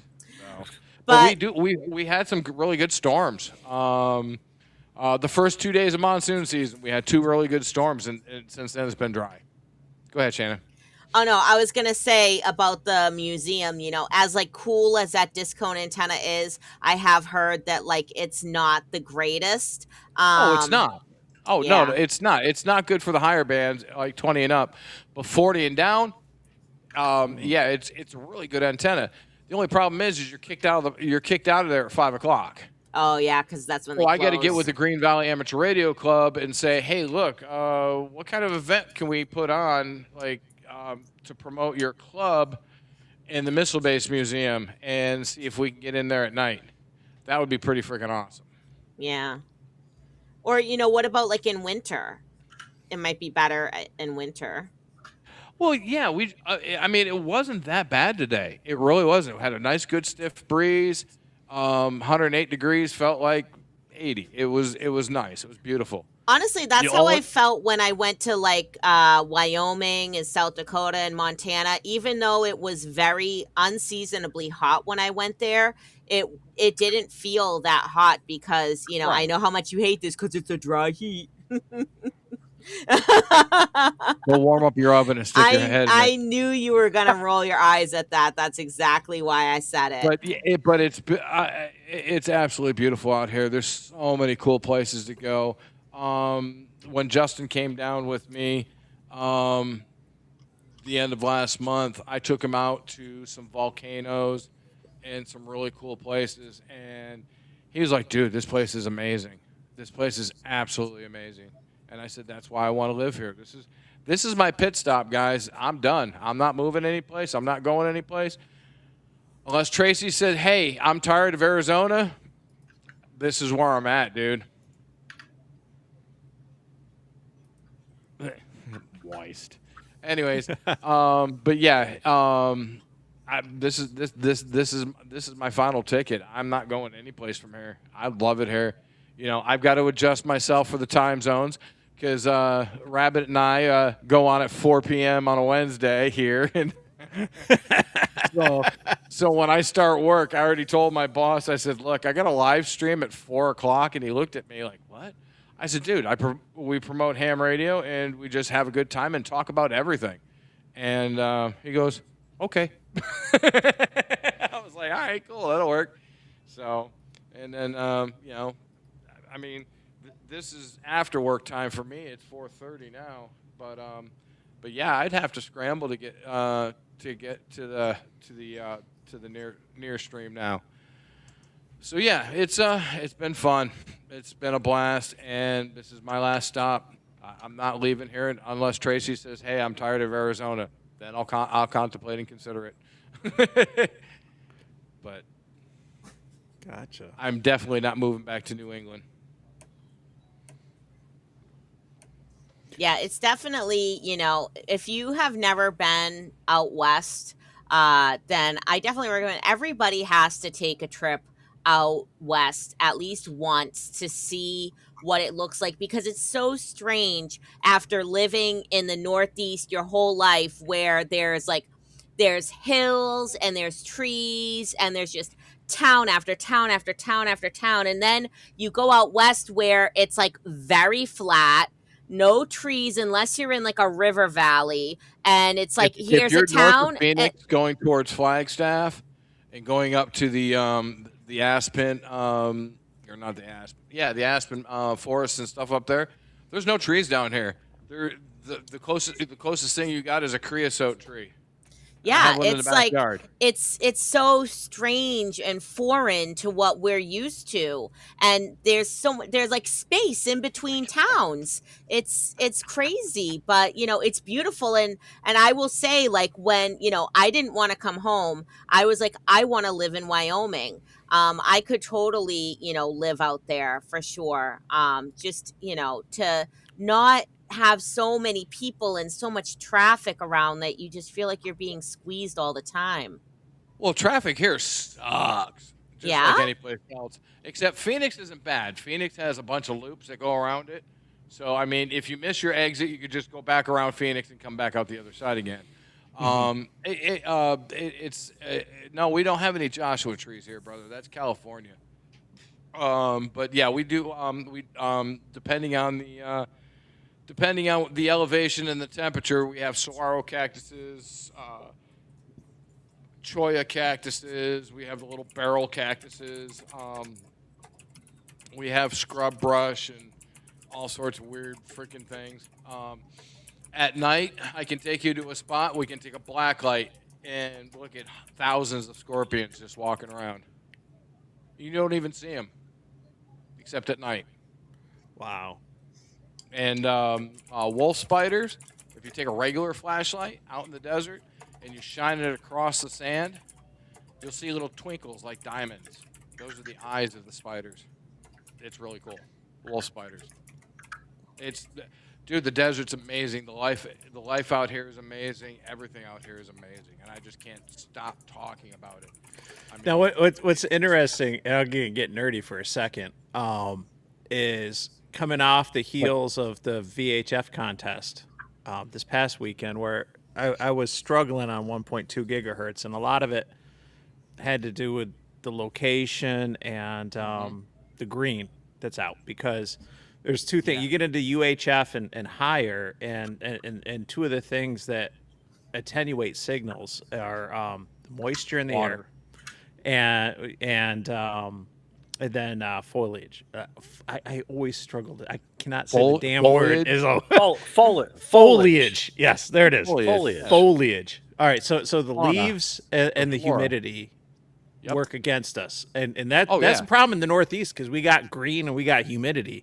But you're out there and you're talking about that out here. You can talk for hundreds of thousands, or hundreds or thousands of miles out here. Yeah. And there's a part you can go to Mount Lemmon, which is at 10,000 feet, just south of me in Tucson. 10,000 feet, brother. You can sit there and point your antenna at any direction you want, and you can drive up to the top. Yeah. And there's a state park or national park up there. So, I mean, there's peaks out here that you can just walk up to, climb up to. And when I mean climb, there's paths to get up there. But Mount Lemmon is 10,000 feet in the southeast. You can go to Kit Peak, which is giant observatory. You can go up there. They have some amateur radio events up there. They talk peak to peak. It's like 100 miles. Yeah, exactly. I was going to say, you get up to, and I know this because I just read a book on it, but like you get up like about 10,000 feet or so, and you're looking at a footprint on 2 meters of 100 miles. Like, oh yeah, you get up above that thermal layer. That's yeah, you're good. Mike, come on down, man. Come play radio.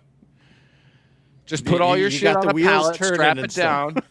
Wait, no. Put all your shit on a pallet, ship it to me, drop it to the house here, or you can drop it to the office, and then I'll drag it to the house, and then you fly into Sky Harbor, which is Phoenix Airport. Southwest flies right in here out of TF Green or wherever you want to leave, and come visit, dude. Come play radio. You could use this as a base camp. Rent a car and go wherever the hell you want. You wanna Just play bring some that serious Utica beer radio. with you. Yeah, Bring that I gotta Utica bring some with- Utica Club out. Yeah, ship a pallet of Utica Club out. Oh, dude, Yes, it's no might problems happen. with that. Dude, we will be making antennas. You ship out a pallet of freaking Yeah. Utica Club. We Oh my might not get on the air, but I guarantee Yeah. we'll have some fun doing it. Make those beer can resonate those beer cans. Yeah, There but you it go. just goes. That's interesting, and I know not not everyone. Yeah, I was playing a VHF contest on 900 megahertz and then 1.2 gigahertz, and you get into the UHF frequencies like that. They're not as common, right? But those things matter so much more, the leaves and the moisture in the air and all that. But then if you get even higher, a guy was playing for me today at the Hamfest, a CW QSO he made in the VHF contest on I think he was on 2.4 gigahertz, and he did a rain scatter QSO on CW. And so if you get higher, then and the wavelengths start to drop shorter. So if you get to like 2.4 gigahertz, 5 gigahertz, you can do rain scatter. So you're scattering off the storm clouds and the moisture in the air. And I mean, it was just so wild to listen to. And there's some of these like really obscure elements of propagation when you get into the higher bands it's just phenomenal. But it Well, just when gives you that Bricker much gets- more of an appreciation for what we do and being able to get out there. When Bricker gets his Bricker House gets his little mini rotators setup thing built, I want to get one of those kits, build one. I want to take it up to Mount Lemon, sit up there and just and just rock it, just have some fun, I've got the 991 Alpha and I've got the 7000, both through VHF and UHF. Nice. 50 watts, but 50 watts is 50 watts. So, get a good antenna and just point and shoot. It's not difficult to get gain. When I'm up there doing 900 and 1.2 gigs, I've got like a 14. The Yagi, I think it's both of them are 14 dBi gain. Well, once you get past 14 or 15 2.4 elements, and that's only a few feet long. Well, when you get past 2400, you start getting to the loop Yagis, and those are a better performer than a straight. That's what I have a loop for 1.2. So Nice. Okay. yeah. 10 gigahertz. I have worked at W2SZ, Whiskey 2 Sleepy, Nice. Zebra, VHF, UHF contest. I've worked everything up to 24 gigahertz. That's nuts. When you have I love it. 1500 watt legal power on 220, that's fun. That's when you cook hot dogs. Yeah. Nice. Izzo, what are you doing for field day, brother? I'm working that day, and then when I get home, Okay. believe it or not, I'm trying to resurrect the. Wait, Izzo's Eagle- working? Yeah, I gotta work. I know. Go figure. I'm in the process of resurrecting the Eagle One, my original Eagle One. You were saying that. Okay. So, I might just throw it on the back of the truck, back the truck in the backyard and play with it, or the inflatable antenna from Reliance, Okay. and just set it up for a couple hours, and go I have a play. Sit brand on the new back, inflatable antenna. sit on the back porch, fire up the tiki candles, have a cigar, and just play. Whether I make 10 contacts or 100, who cares? That's pretty much Yeah. because the bands are so overpopulated. Is that the good word? Yeah. It becomes sometimes it Congested, yeah. becomes congested. It becomes a little frustrated for me sometimes. So I usually don't sit and call CQ field day. I just go up and down on the VFO and hit and pounce, hit and pounce, hit Okay. and pounce. But I'm thinking in the back of my head that's what I'm going to do, unless something changes. And maybe I know in years past I've always wanted to hit like 2 or 3 clubs. Just walk in and say, hey guys, what's going on? Throw them $10-20 as a donation and give me a hot dog or whatever. Sit down. Eyeball QSOs are always great. Yep. But I think, like I said, I got to see what the weather is. But like I said, I think I really want to play with that inflatable antenna. So Have you ever done field day QRP, Izzo? no, I've done winter field day QRP.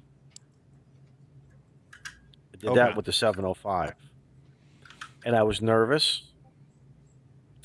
And I said, I'm not going to be able to get this done. I'm going to get frustrated. I raised the bar too high. Okay.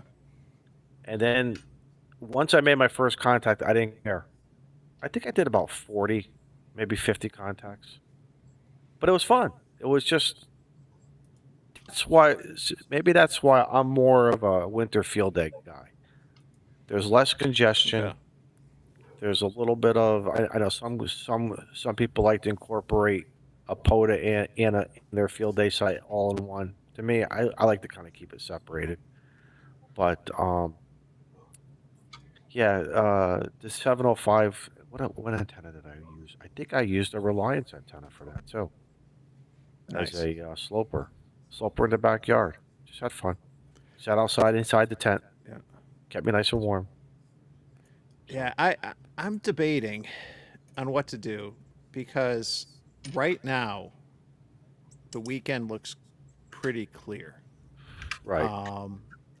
My older son I got to bring to work on Saturday, like afternoon evening shift. But other than that, no games or anything else. Like not, and in the past, the timing, I think, that makes field day a challenge is it's in June, towards the end, and so you deal with things like high school graduations, weddings, showers, all kind. It seems like there's always something going on. I've always had a conflict, so I've never done field day. Never. I've been a ham for 5 years. I've popped up, when I've had like a little bit of free time to pop in, see if there's 2 major sites out here for field day. I popped into each of them to, kind of check them out, see, and stuff. But it was like, I'm out on my way somewhere doing something and I'm going to stop in for a half hour and that's it. Right. Not operate. So I've never done field day, and I'm actually thinking about, maybe I go and, help out for a little bit, but I'm also thinking about doing something just, which maybe sounds odd or counterintuitive to field day, which is just going out and operating in my backyard. But I don't have a station set up at home. I've probably made, like a couple dozen contacts from my house and that's it. Like I operate portable. Like I'm going out to parks and summits. Like that's what I do. That's where I go play radio. I don't do a whole lot other than, some VHF, UHF nets from the house. So no, maybe I go out in the backyard with the 705. I got one of the new batteries for it, and let's just see how long this thing goes, at 5 watts and what I can do. How much of a challenge or frustration is it or not? And just kind of go at my own pace. So I don't know. So here's my. Do you guys do this too? Like, for instance, I know I should not really be looking at the propagation reports. Yeah. But when I see the sunspots sitting in the 30s and 40s, excuse me, and for using voice, there you go. So there's another component of it. Okay. Will I have as much fun making only 5 contacts versus 50? But do I do QRP 10 watts or less, or do I just run 50 to 100?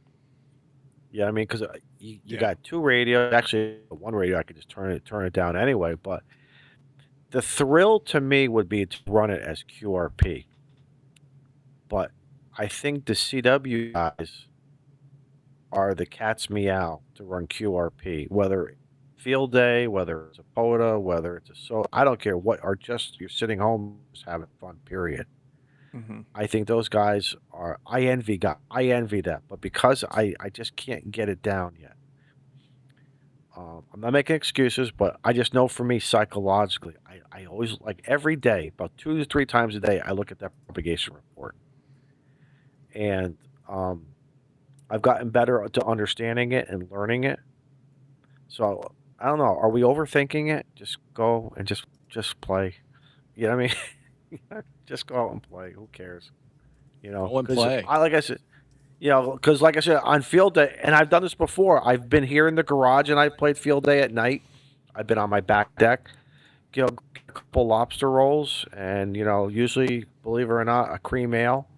Now that Shannon showed us Nice. that Berkshire Field Day ale or whatever beverage, Yeah, we're adult yeah. beverage, that may be something I'm gonna see if. I mean, that would be kind of cool. Just to me, I like that. I like just being by myself sometimes because I've gotten so used to that doing that with POTAs.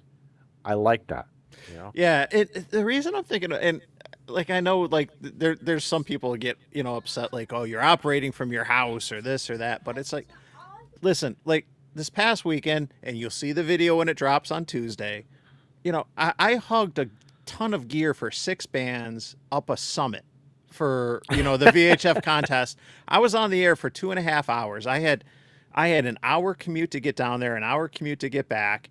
It was 25 minutes to get up the hill, 20 minutes to get down. It's always easier coming down. Always easier coming down. And it took the setup took about 45 minutes to set up antennas for 6 different bands. It took probably a half hour to take it down. It's always easier to take it down than set it up. But all this work and effort or whatever, for 34 contacts, but 34 contacts on 6 bands, including 1.2 gigs. But did you have fun? I did. Answer the question. I did. All I right, had then. fun. So And I learned and everything. And it's like, I rarely operate from the backyard or whatever. And where I was going is I can go out and I can play around for an hour or two, and then maybe I come in and I make dinner or do dishes or this or that, but like I'm still at the same location. I'm still at the same site. And so I was limited because of how I did the VHF contest. I did it as what's called single op portable. So I'm QRP and I have to be portable. But like field day, you got to stay within like a certain meter or yard or feet restriction. You set up your station. You can't go too far from that. And so I was like, well, if I wanted to do it from home, then I could kind of do it on my time. And Mike, I could go out and I could play around for a few hours here or a few hours there. Maybe, and it would give me an opportunity, if I'm up late, let's see what happens on 160 with 5 watts and a random wire, like let's see what happens. So Hey, Mike. I'm kind of tempted for that. Hey, Mike. Yeah. He's going to tell I'm you. 45 minutes from HRO, Phoenix. A. B. Figure out how to tube up your antennas in those cardboard tubes. Ship them out here. We can do the September Absolutely, contest Jody. from the top of Mount Lemon. And it can be portable. Snap. No. Listen to me. Yeah. It can be portable, and we can drive up to the top. And My man. you can we can go right up to the top and we can set up and nobody will bother us and it'll be an absolutely freaking hoot, dude. And then when we're done, we just pack everything up, shove it back in the tubes, and ship it back to you. I've got the 991 Alpha and I've got the 7000. We got 2 radios. We can run VHF and UHF, and I guarantee you've got the boxes to make all the other bands. We can make it happen. Inverters, right? Oh my gosh. Yeah, inverters. Yeah, I don't. dude. I haven't done transverters yet, and I might have one coming very soon for 900. But Okay. but on 1.2 gigs and 33 centimeters, like I'm FM only. But if there's people out there, Ham Manning, Connecticut. There, let me see where it is. 10,000 is high. Yes, it is. A. B. The road is paved. It's not like It's not like Is it like Mount Mount Washington? It's not like Mount it's not Wa- like oh. Mount Washington, and you don't have to pay to drive up there. And once you get up there, you can set up, do your thing. There's some park rangers that might pop around or whatever. I also have the combination to the gates. So yeah, dude, it would be a blast, man. Come up on a Friday. We do the contest Saturday, and pack up Sunday and head back Monday. It's a 4-day weekend. cool. See, my option B is to do a salty wall. Yeah. So I envy again. Walt is one of the guys, probably the top 10 guys in this hobby that I envy. That I should be doing more. Especially when I have a beach that's a 7-minute walk that way, literally. Well, It's that's not. your fault. Come on, But Don. the problem is, but here's Come on, but here's Don. here. Excuse me. But here's the challenge.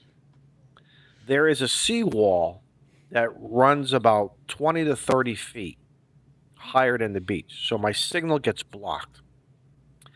But I found taking a walk the other day, when you come down the access stairs to the beach, I'm part of the association. There are these holes that looks like people have used either the umbrellas or fishing rods. Yeah. And you know the first thing I was saying, an antenna mast. And Yep. just run Get it yourself a and piece just of do PVC pipe, tap it in, clean it tap out. it in and call it a day. Yeah. Bring my little portable antenna. My portable umbrella. It's going to slap to the chair. It's going to slap to the chair. I got the beach wagon, Ugh. and just do so. So I might just do a salty wall just on field day too in the afternoon.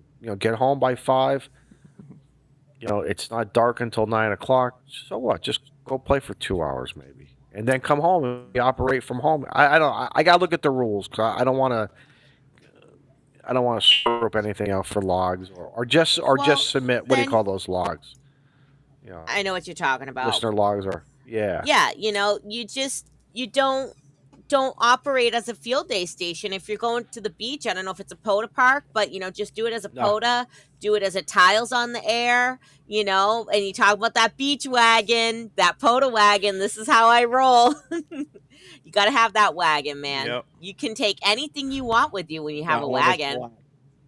Let me tell you something. I bought that wagon. It's a beautiful full wagon. It just sits up here on the rafters on the hooks, and I love it. I use it for everything, but it's fun. I load it up with some ham gear. I've learned though, don't overload it because coming home is a pain in the neck. The full wagon. It's go harder in there, to drag it home than it is to drag it out. That's on my. I gotta get myself a golf cart or something. Or electric bike or something. Oh Hey, yeah. there's lots of golf carts out here We've for sale. Which I was upgraded thinking the of. POTA wagon to a POTA golf cart. Exactly. Oh, trust me. The imagination when I'm at work and there's nothing going on and I'm looking at things and how much is it going to cost and this and that and get something used to start and this and that, and if I have to replace a golf cart battery, who cares? Put a mobile radio in there with a big whip and let's do it, Here Izzo. we go. But that's my thing. I want to do something every year. I try to do something a little bit different by myself.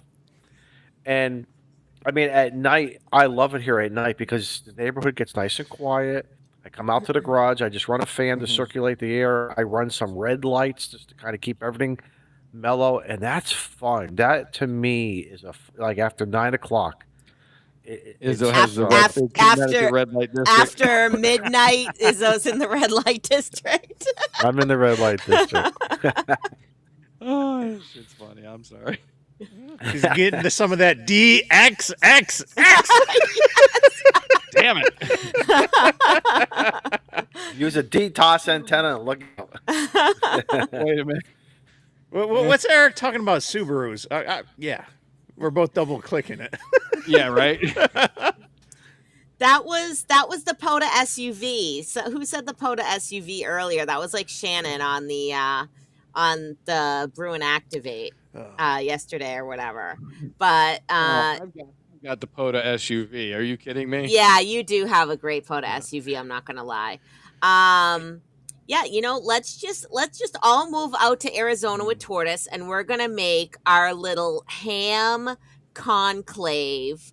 Our little, what places around here cheap. do they call that? Little ham Those An HOA. no. What do they call those things in Israel? That's like a commune. Kibbutz. Yeah. You want a ham kibbutz? Yes. This way here, when we get all tired of each other, we can just go back to our yurts or whatever, right? That's all we gotta Yes. do. So we're Yeah. gonna have, and we'll each have our own little ham. Wait. Shannon, wait a our minute. little own ham habitats. Wait. If we have a kibbutz, that means Rabbit has to get circumcised. Wow, And that I was thinking about Rabbit too. He should run it. Rabbit, was if you got a possibly hose tower, TMI. man. Rabbit, if you got a hose, why don't you operate from the firehouse and just run something off the hose tower down? You got anything like that? Awesome. I don't You're want to muted, know. dude. I don't You're want to. muted, man. I don't want to know about Tortoise's ham. No, we don't have a hose tower. Hose tower. No, Well, we I have don't have a hose tower, sir. Or We have a ma'am. siren tower, but there's already antennas up there. There's a lot of RF up there. There is. Oh. Yeah, Yeah, I've a lot of VHF thought and about it. UHF. yeah. I've thought about it. You know what? Just all you have to do is just tie a rope with a pulley at the top, and when you want to run up your half wave, you just run it up like a flag. As long as you're a quarter wavelength from the longest frequency, you're all right, man. And VHF is going to be 19 inches. You should be fine, sir. You know what I've been doing with all my Reliance antennas? I built out some counterpoise with some banana plugs and some other things. Just Okay. I don't know why. I want to run counterpoise on on all my antennas now. I think I should. I done it. I don't know if it's helping. It's hard to tell with band conditions, but I'm still making I'm still making contacts, so it hasn't defeated what I have. But to me, 17 feet of wire, just put on a lug connector, throw it on the Reliance, and hear it here at the house, and it's hot, it's hidden, it's. That's what probably I've can't been hurt. thinking about. Actually, it's funny you mentioned that about doing that more, because a lot of the end feds that I have, some are some of the older Reliance ones, some are the Tentenas and others. The majority don't have the counterpoise lug on, so I've traditionally just run with the with the coax as the counterpoise and choked, at the feed Right. point, Same or here. choked a little Yep. bit down Same and here. stuff, and it's worked, and you can get into, like, I haven't done whisper testing or anything complicated to see, okay, what's better, what's not, here. but and it's definitely a polarizing issue, like the whole counterpoise or using He said the wire or polarizing. coax on an end fed, but Or is But it more reverse? guys, Mike, are talking But, about yeah. it's effect. We're going to see a better effectiveness, so they claim. But again, Yeah. I wish Yeah, I you just had will. the time just to run some whisper tests to truly just to see it in front of me. Yeah, it's one of those things of there's faith, and then there's proof. Yep. You know Yep. what I mean? Exactly. So Yeah, but exactly. right now, I'm running on faith. I'm running on faith. So my coffee and ham radio antenna, definitely running the counterpoise on that. I pull that out. But like I said, luckily, I do have one Reliance that does not have a lug on it, but that's all right. Like I said, I'm still choking things anyway. So Well, on What's on the, Shannon, what's that screen Oh. there you got there? well, that's what I was going to bring up on Shannon's conversation about a kibbutz in Arizona. I'll move everything around. I'll switch screens here. So this is North Casa Grande. So this is Casa Grande right here. If you guys can see my mouse moving around on the screen, I don't know if you can or not. Yeah, we can see it. Okay, so I live in the northernmost community. This is Ghost Hollow and this is Ghost Ranch. I live in the most northern part of Casa Grande. This is I-10 and this is Business 10 and 387. So when you zoom out, I live in a volcanic bowl. And then right here is Phoenix. It's not that far. My job is literally a 40-minute commute. Okay. But when she was talking about going up, kibbutz area, you can come down here. This is Picacho Peak. This is a very popular soda spot. You can climb up to there's the trail to climb up to the top. It's a very popular soda spot. But I lived out here.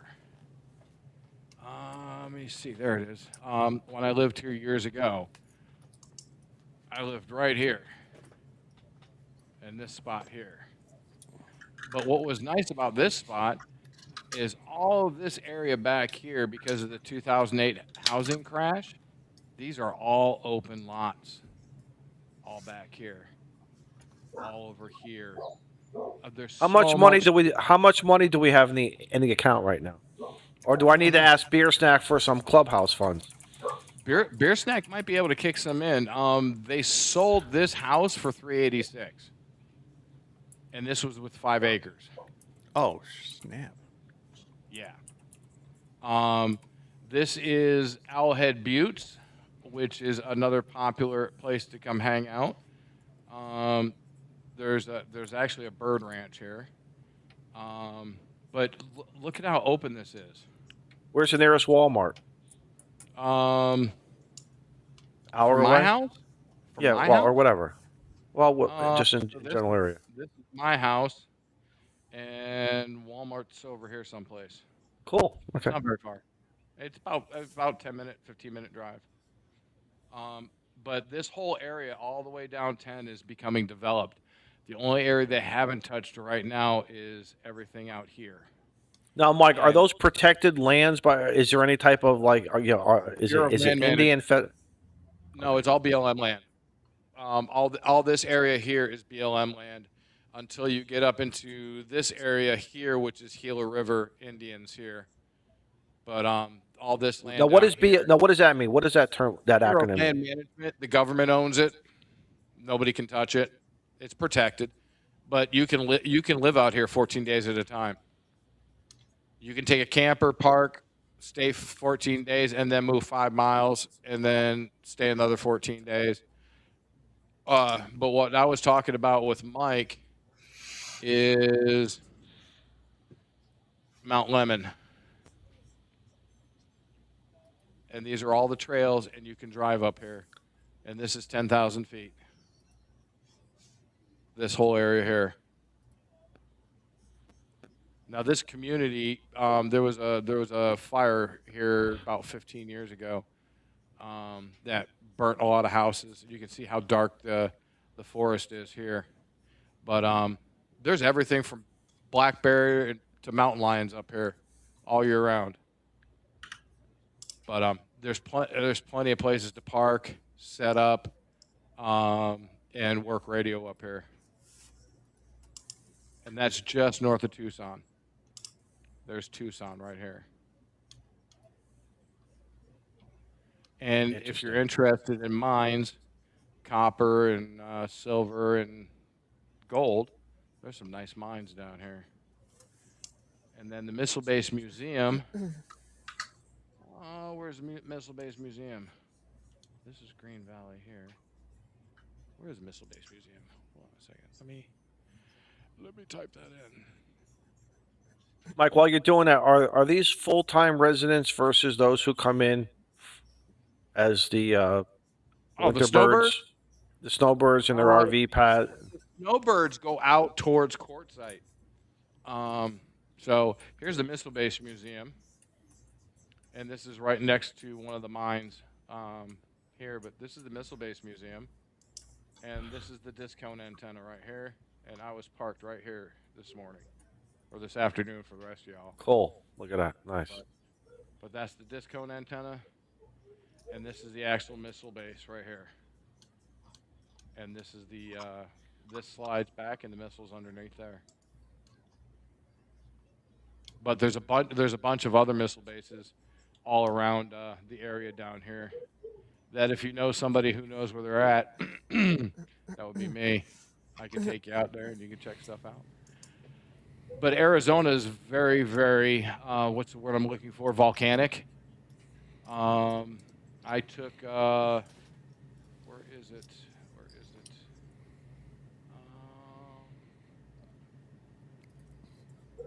Geez, I was just out here. Well, he's looking that up, guys. I gotta jump. My dog's been losing their mind for the past hour. I gotta figure out what's going on. Yeah, I hear him in the background. Yeah, I don't know. And this is Kit Peak, the observatory. All right. Thanks for joining us, Rabbit. Yeah, man. 73 guys. All right. 73 Bye, Rabbit. Rabbit. 7-3. Good night, Rabbit. Good night, Rabbit.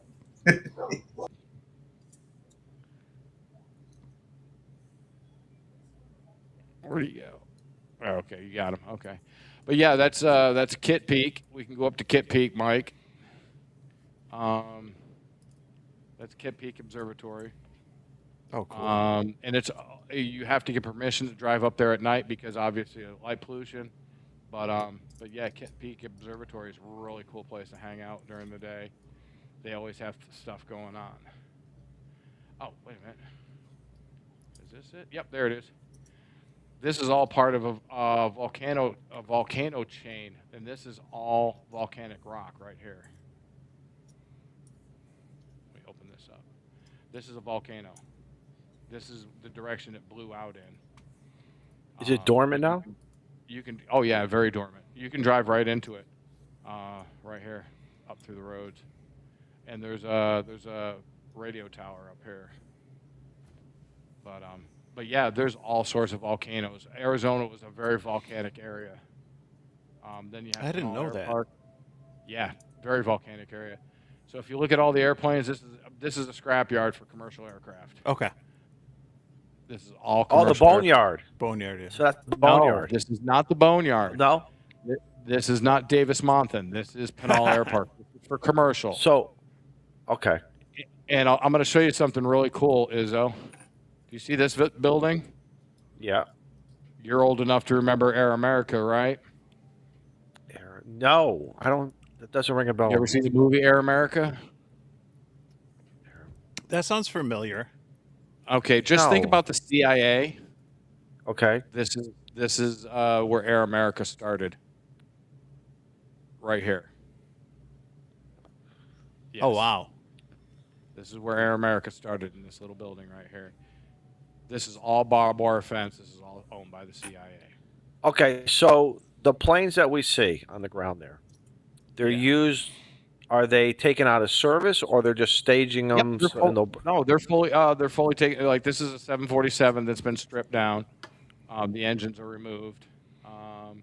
There's some 737s. There's a lot of 747s out here. There's another one. Hey, look. Gee, I wonder what airline that belongs to. Oh, look at that. Look at them all, dude. So now what happens? So there's some So more what? 747s here. Okay. What? So what in the chronological? They get flown down there. They get Certain flown down things are here. stri- They get parked and pulled. It's like a junkyard for airplanes, except they're certified aircraft parts. But it's still a bone. But it's a boneyard, though, right? Right, but it's for commercial aircraft. Now the boneyard for military is Davis Monthan, which is right here. This is Davis Monthan. This is the military boneyard. You can see all the B-52s getting cut up here. I mean, literally cut up, dude. And then what happens after they're? So how come the metal's not scrapped out or other usage They of pull all the useful parts out, and then they scrap them out. Now, the ones that are in what's called dry storage, that would be these aircraft over here. These are C-5A Galaxies. We have a boatload of F-15s. It literally looks the fake. F-14. It looks like you're looking at Legos right now. Yeah, it does. It's doesn't so it? crazy. Yeah, I bet you Miles would love this, huh? Yeah. He so loves to look at Google Earth, so So yeah, you can check out Davis Monthan online, but like these are all A-10s. There's a couple F-14s here. Oh, yeah. There's helicopters here. There's F-15s. There's F-16s here that they can regenerate. What do we have here? We have some more F-15s.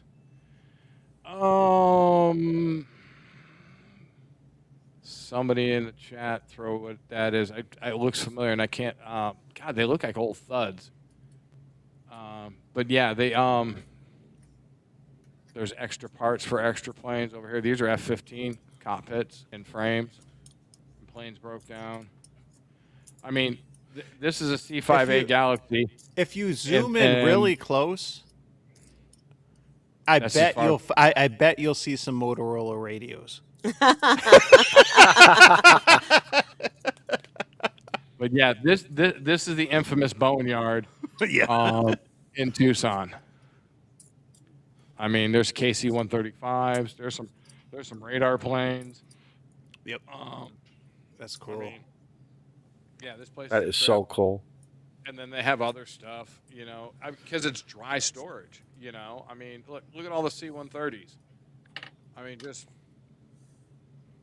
C-130. I mean, there's not much there to destroy them, right? It's not, you No. couldn't do that here. You got salt water and they you would- got snow and, Yeah, they would rot.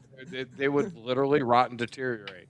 So these are all in cold. I mean, we just brought 3 more B-52s out of dry storage out here. Regenerated them, had each one up within a month. Wow. I mean, yeah, it was that fast.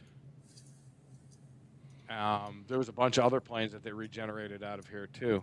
I mean, look at all the planes, man.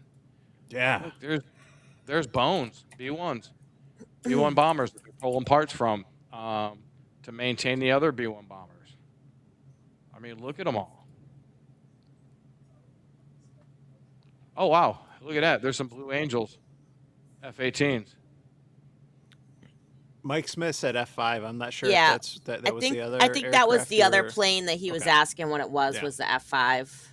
Was that an F-5? That was down here. Yeah. Or was that? Yeah, All that was on the left. There you go. F5. Yeah, yeah, it may be. Yeah. They don't have the tips on the wings. That's what was throwing me off. They don't all have the tips. So yeah, F5. Yeah. So, but yeah, I mean that's Cool. Davis Mountain. That's the big infamous boneyard out in the middle of nowhere. Well, in the middle of Tucson, anyways.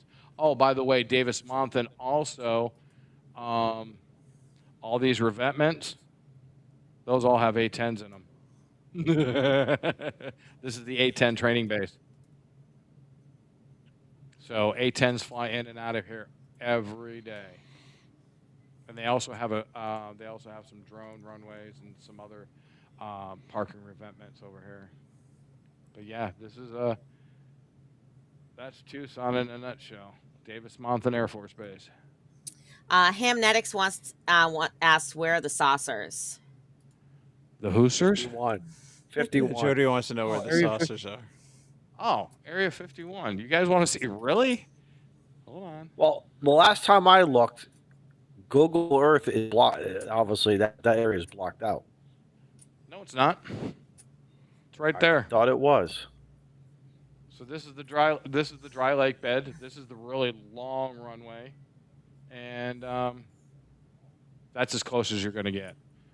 That's probably 3 to 4 meter resolution, but this is Area 51, dude. You're not the satellite's not going to tie in any closer.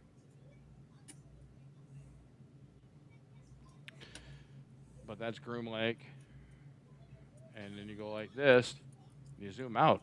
There's nothing there, man. I mean, it's literally in the area, in the middle of nowhere, dude.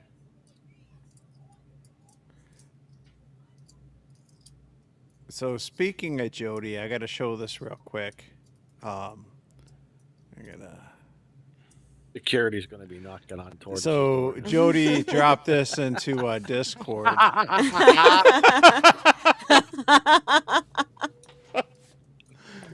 Jody, I love you, man. That's friggin' I awesome. know, that's great. That's great. Hey, we need to get that That shirt should printed be, today. yeah, that's a new T-shirt idea. D-triple-X. Yeah. Ham radio in the red light district. Oh, hey, I got to give a shout out. Go ahead. I don't know if anyone, I'm going to embiggen me, has noticed the new Embiggen me? hat. Yes, that is a hat. And It's the cool. Leave No Band Behind on it and everything. So I just got it in the mail today. Is that a and- ham hat's hat? A what? A ham hat's hat. Ham hats.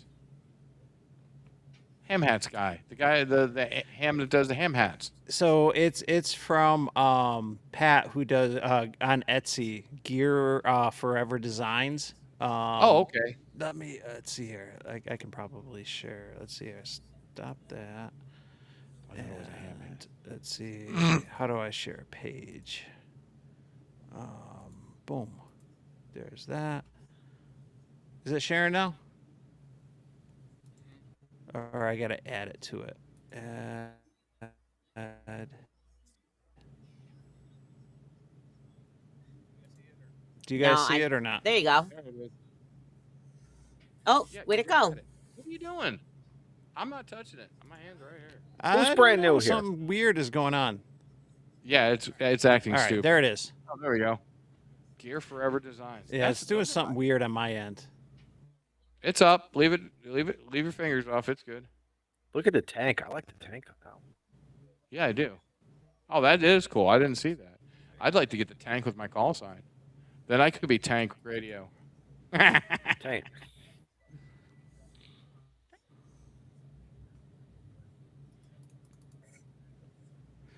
Gentlemen, Yeah, ladies, let me remove that. are we gonna put a bow on this thing?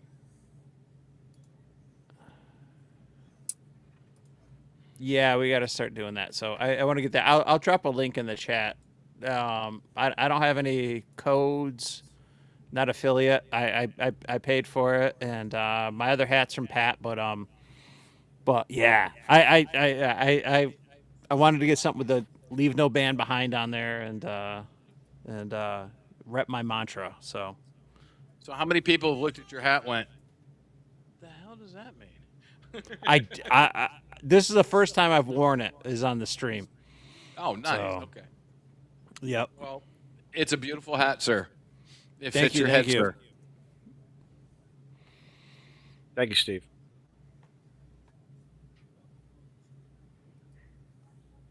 Okay. Chris says I need to get antennas up at my house. Yes, I do. I'm still shh, don't tell my landlord, but I'm still trying to figure out how to get some cables outside. I think I have it figured out, but we're gonna go from there. So you're only renting? Yeah, I'm renting right now. You think I got money to buy a house? I don't know. Tortoise has money, but he doesn't have tortoise money.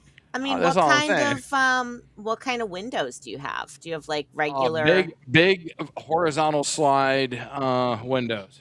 No, I already got a plan. I already have a plan.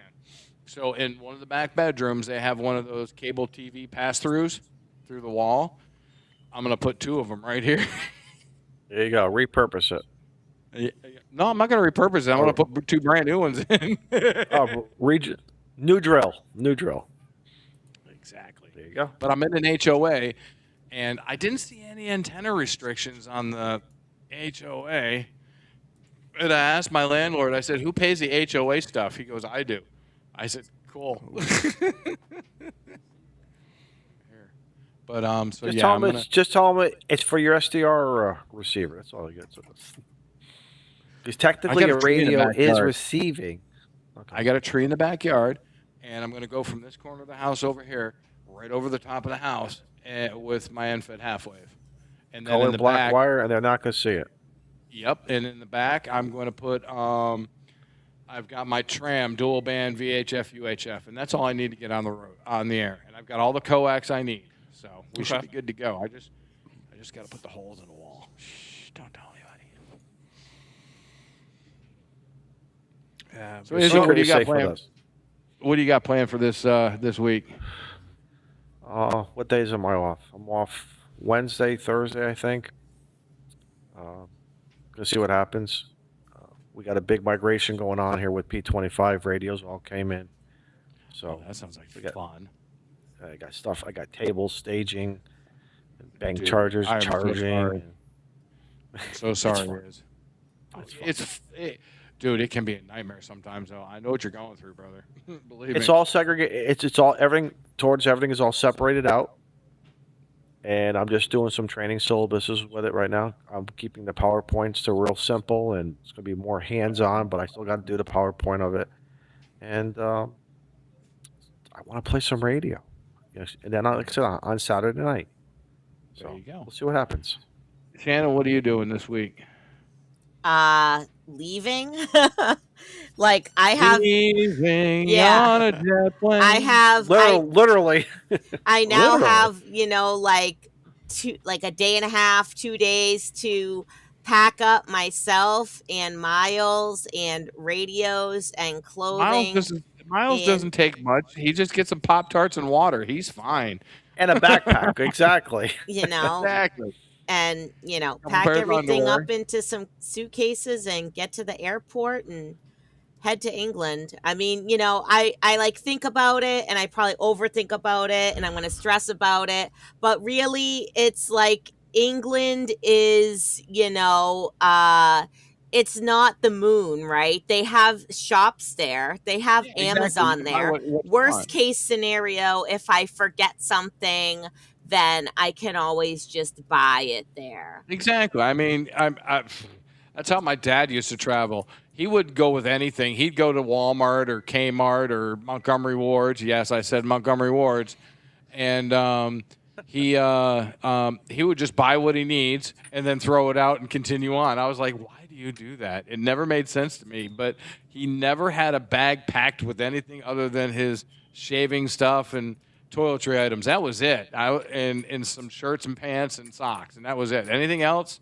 T-shirts, underwear, whatever. He'd buy it and throw it out. I was like, what the Yeah, hell? it's like the most important thing is just bringing my radio. And really, I don't even have to bring my radio because I'm going to be staying with a radio ham anyway. So there's going to be radios, but I want to bring my G90 because I'm familiar with that radio. So, He's I'll gonna have feel more limited. I'll feel more comfortable using my own radio. Plus, the radio that he Mhm. has, like one of them, it's a ELAD, which is a very nice, desirable radio. But I think it's only like 5 watts QRP. And he said he had like 100 watt amp, but I don't know. I'm happy to use the G90 at 20 watts. I always had good luck with it. Now, of course, the solar cycle was a little different back then, around like 2020, Oh but yeah. I'm going to bring the G90 and then we'll have the other radios too. So we'll have plenty of radios to play with. I'm going to have handy talkies. Obviously, like I said, I'm going to bring a handy talkie to Tank Fest. Hopefully they let me bring it in and use it and transmit because I want to call CQ on whatever their calling frequency is. It won't be 14652. It'll be like, I'm going to make It's my 140. own. It's 145.5. I'm gonna Right, make my yeah. own challenge. the And one 145 the, alive. They already have it. yeah. I'm gonna make the 145 alive Excellent. challenge. No. Hey, and they do have radio shops I there, have too. one request. I have one What's that? special request while you're over there, What is that? and it's 4 meters. Yeah, Please make a leave contact on 4 meters. no Please band make a behind. contact on 4 meters for me. Okay. Leave no band behind. It's on the head. Yes, leave no band behind. And I was talking about that honestly when I was doing, Yeah. studying for the test and looking at the band plan. I'm like, first of all, their allocation on 6 meters is much smaller than ours. Oh, is it? And then Okay. their allocation on 4 meters is like also very small. Yeah, it's not a so, lot. I thought that was sort of interesting. And supposedly, like, they're in the very long process of like us potentially being able to use 4 meters. I've heard. I don't know if that will ever come to fruition. There's a but- couple testing stations here in the States, if that's what you mean. Yeah, they've been testing it, and there's a couple experimental licenses out there. But that'd be neat to see. I'd love to see it. And Yeah. What there's are you even doing talk this week, about Mike? GMRS taking over a couple of the unused low band frequencies, which I think would be great for that. Especially like I talked about earlier with I won't say the F word. I'll say leaves on the trees, right? Like Foliage. Foliage. that's low band, 6 meters, low band. You're gonna have much more success getting through forests and stuff like that versus UHF, where GMRS is. And so, whether you're looking at it from just like a family communication standpoint, a prepper standpoint, or anything like that, like UHF is not going to be as effective in a forest or a wooded area as other bands. It's just not going to be like that. There's going to be attenuation from the leaves and the foliage. I have to think before I say the damn word. I've got a joke I for struggle, but tree- anyway, like that'd be cool. And I know there's a movement to try to get some of those unused low band stuff in there. I think it'd be something neat. But Yeah. So yeah. I Hey, Mike, I definitely got a joke for you. want to make a contact on 4 meters since we don't Please, have that that'd be ability awesome. here. I have a joke for Mike. Go ahead. The trees in the forest leaves Mike upset. Yeah. Oh. And Mike, what are you doing I this week? struggle to say, like, and as much as I have to say it for like the nerdy things I talk about with the attenuation and everything, but that freaking F word, like I have to think before I say foliage to say it right. It's just well, you could be saying Gloucester like Izzo. What were you saying there? Gloucester. Yeah, it's Gloucester. It's Gloucester, like Gloucester. claw, Gloucester. like a lobster Gloucester. claw in Gloucester. That's how I'm gonna remember it. Then that's how I'm gonna remember it. But yeah, Captain Wrongway said go see Callum. I think Callum is having an open house yeah. while we are there, so I am hoping my that God. I will get to meet the DX Commander Callum. That would be Oh like my a God, dream. that would be awesome. That would be awesome. Definitely have to get a selfie nice. for sure. All right, Mike, what are you doing this week? Well, I'm still trying to figure out what I'm going to do for field day. Okay. As I kind of talked about earlier, I might just operate in the backyard, like, and just have fun. I might just try to do one of the things that's on the to-do list this year is doing more satellite stuff, and I know it's probably like a crazy idea to try to do satellites on field day because of the bonus and like the points Dude, I mean, and stuff. But I might just that might be one of the things. It's there's a couple things in the back of my mind, like just setting up the 705 running QRP for a while or trying satellites. Maybe I do both. I don't know. But those are a couple of the things that are on on the table. And then I'll have videos coming out Tuesday and Thursday.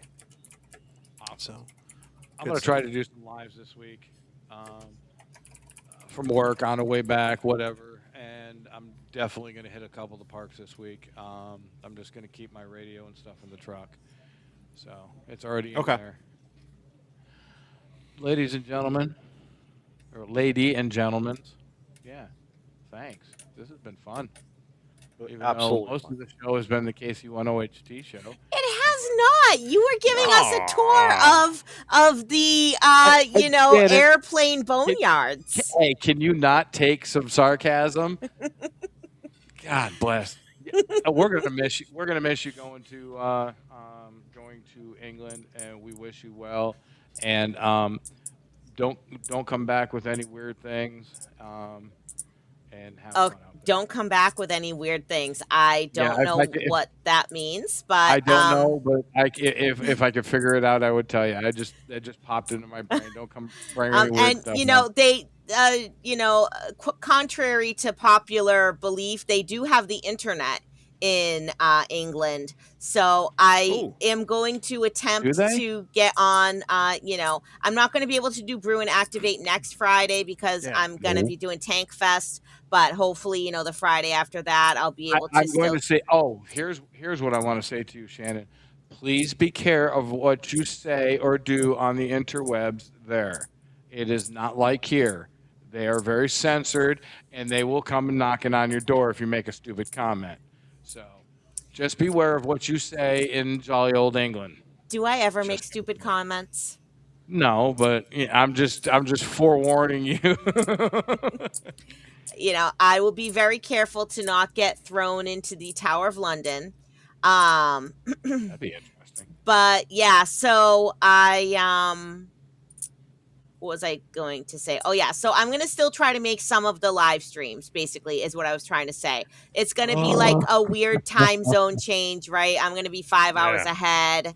But that actually might sort of work a little bit to the advantage because like it'll be 10 a.m. here when Brew and Activate is starting, and it'll be like 11, 12, it'll be like 3 o'clock in the afternoon there. So you get to sleep in. That'll work. Yeah, you know. You can sleep in. I don't know how much we're gonna sleep in because we're gonna, be, up and about and trying to do stuff. And who can sleep in when you have a Boot in a boot. 7-year-old, right? Canada. Yeah. Oh yeah, he's got to be up at like 4:30 every morning, guaranteed. Come on, Mom, let's go. Yeah. Let's rock. Let's get a donut, get some coffee. Let's go, go, go, go, go. Up at 4:30 or up until 4:30, one of the two. Yeah. You pick. Yeah. So, but I am gonna, I'm gonna have my phone with me. Obviously, I'm gonna have my little blogging camera, my cheap Chinese rip off of the DJ, whatever, the SJ cam. So Okay. hopefully I'm gonna make some videos, some content of Tank Fest, obviously, and POTA that'd be activations. fun. So That'd be fun. I can't promise that I'm going to edit it into something beautiful. It may just be raw footage because I really don't know how to, I don't know how to edit and do all that stuff. That's a lot of work. Put it in your Dropbox and send it to Eric, and Eric will fix it for you. Yeah, right. You hear that, Eric? You've been voluntold.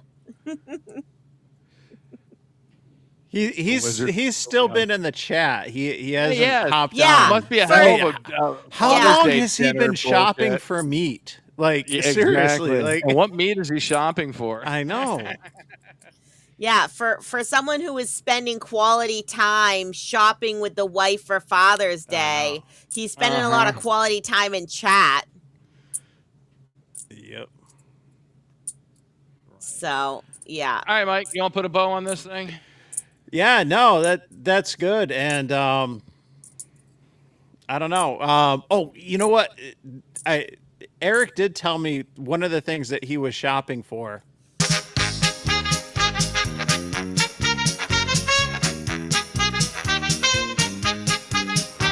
From the back roads of New Hampshire, rain or shine, he's calling CQ with that mobile line. Eric's got his 891 and 8 tight. He's chasing them parks from morning to night. We're calling CQ, come join the ride. From salty shores to mountain highs, a motley crew with wire and drive, tossing antennas in trees to feel alive. Once a month we light up the stream. It's Northeast Ham Radio, living the dream. Izzo's in the woods with a stogie lit, got his logbook down and a chair that fits. But toss him a chip with that barbecue tang, you'll get a rant and the Hamburglar fang. Matt builds them tough and tunes them clean. Reliance hits like a well-oiled machine. Toss the wire in a tree, no need to prepare. 5-9 signals floating through the air. We're calling CQ, come join the ride. From salty shores to mountain highs, a motley crew with wire and drive, tossing antennas in trees to feel alive. Once a month we light up the stream. It's Northeast Ham Radio, living the dream. Salty Walt's got tales from the ocean tide, with a sailor's grin and that coastal pride. He wrote the book on waves and wire, a Rhode Island soul with a northern fire.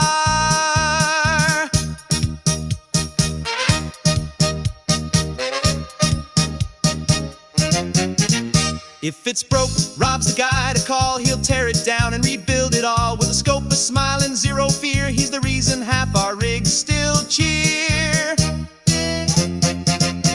The grouch rolls deep with a pack and a plan. Sky above, ground below, mic in hand. From jump zones to parks, he's living it loud. Still grumpy as hell, but making us proud. We ain't perfect, and that's just fine. We miss a few calls and forget the time. It's happy hour when we go live. Mics get hot, and so do the vibes. So if we slur a bit or lose our roles, just blame the beer and our RF souls. Tortoise rolls slow through the woods and mud. Mass plates on the FJ, tires chewing the crud. He'll find the path where the signals roam with the calm CQ from his overland home. Marvin's got the badge in the winter plan. He'll brave the cold with a rig in hand. When the bands are up and the tents are low, he's the ham radio guy putting on a show. I guess. From Rochester's edge with a voice so clear, Mike's rocking AM on the modern gear. He's hitting the air with that VHF bite and logging Poto till the stars say night. Todd's blowing finals at field day again. Still a proud Jenner, won't let it end. Talks baseball more than he checks his SWR, but he'll snag that contact from a mile too far. We're calling CQ, the signal's wide from the coast to the pines on the mountainside. We're a band of hams with stories to share, tossing wire and trees, putting watts in the air. Once a month we fire up the screen. It's Northeast Ham Radio, where legends convene. To antennas and trees and friends on the air. For signals we chase and the stories we share. We laugh, we learn, sometimes we swear. But every month, you know we'll be there. This is Northeast Ham Radio. Pull up a chair. And Night, if y'all. you're still watching, we're still live. What Yes, are you we are. doing here? Bye-bye.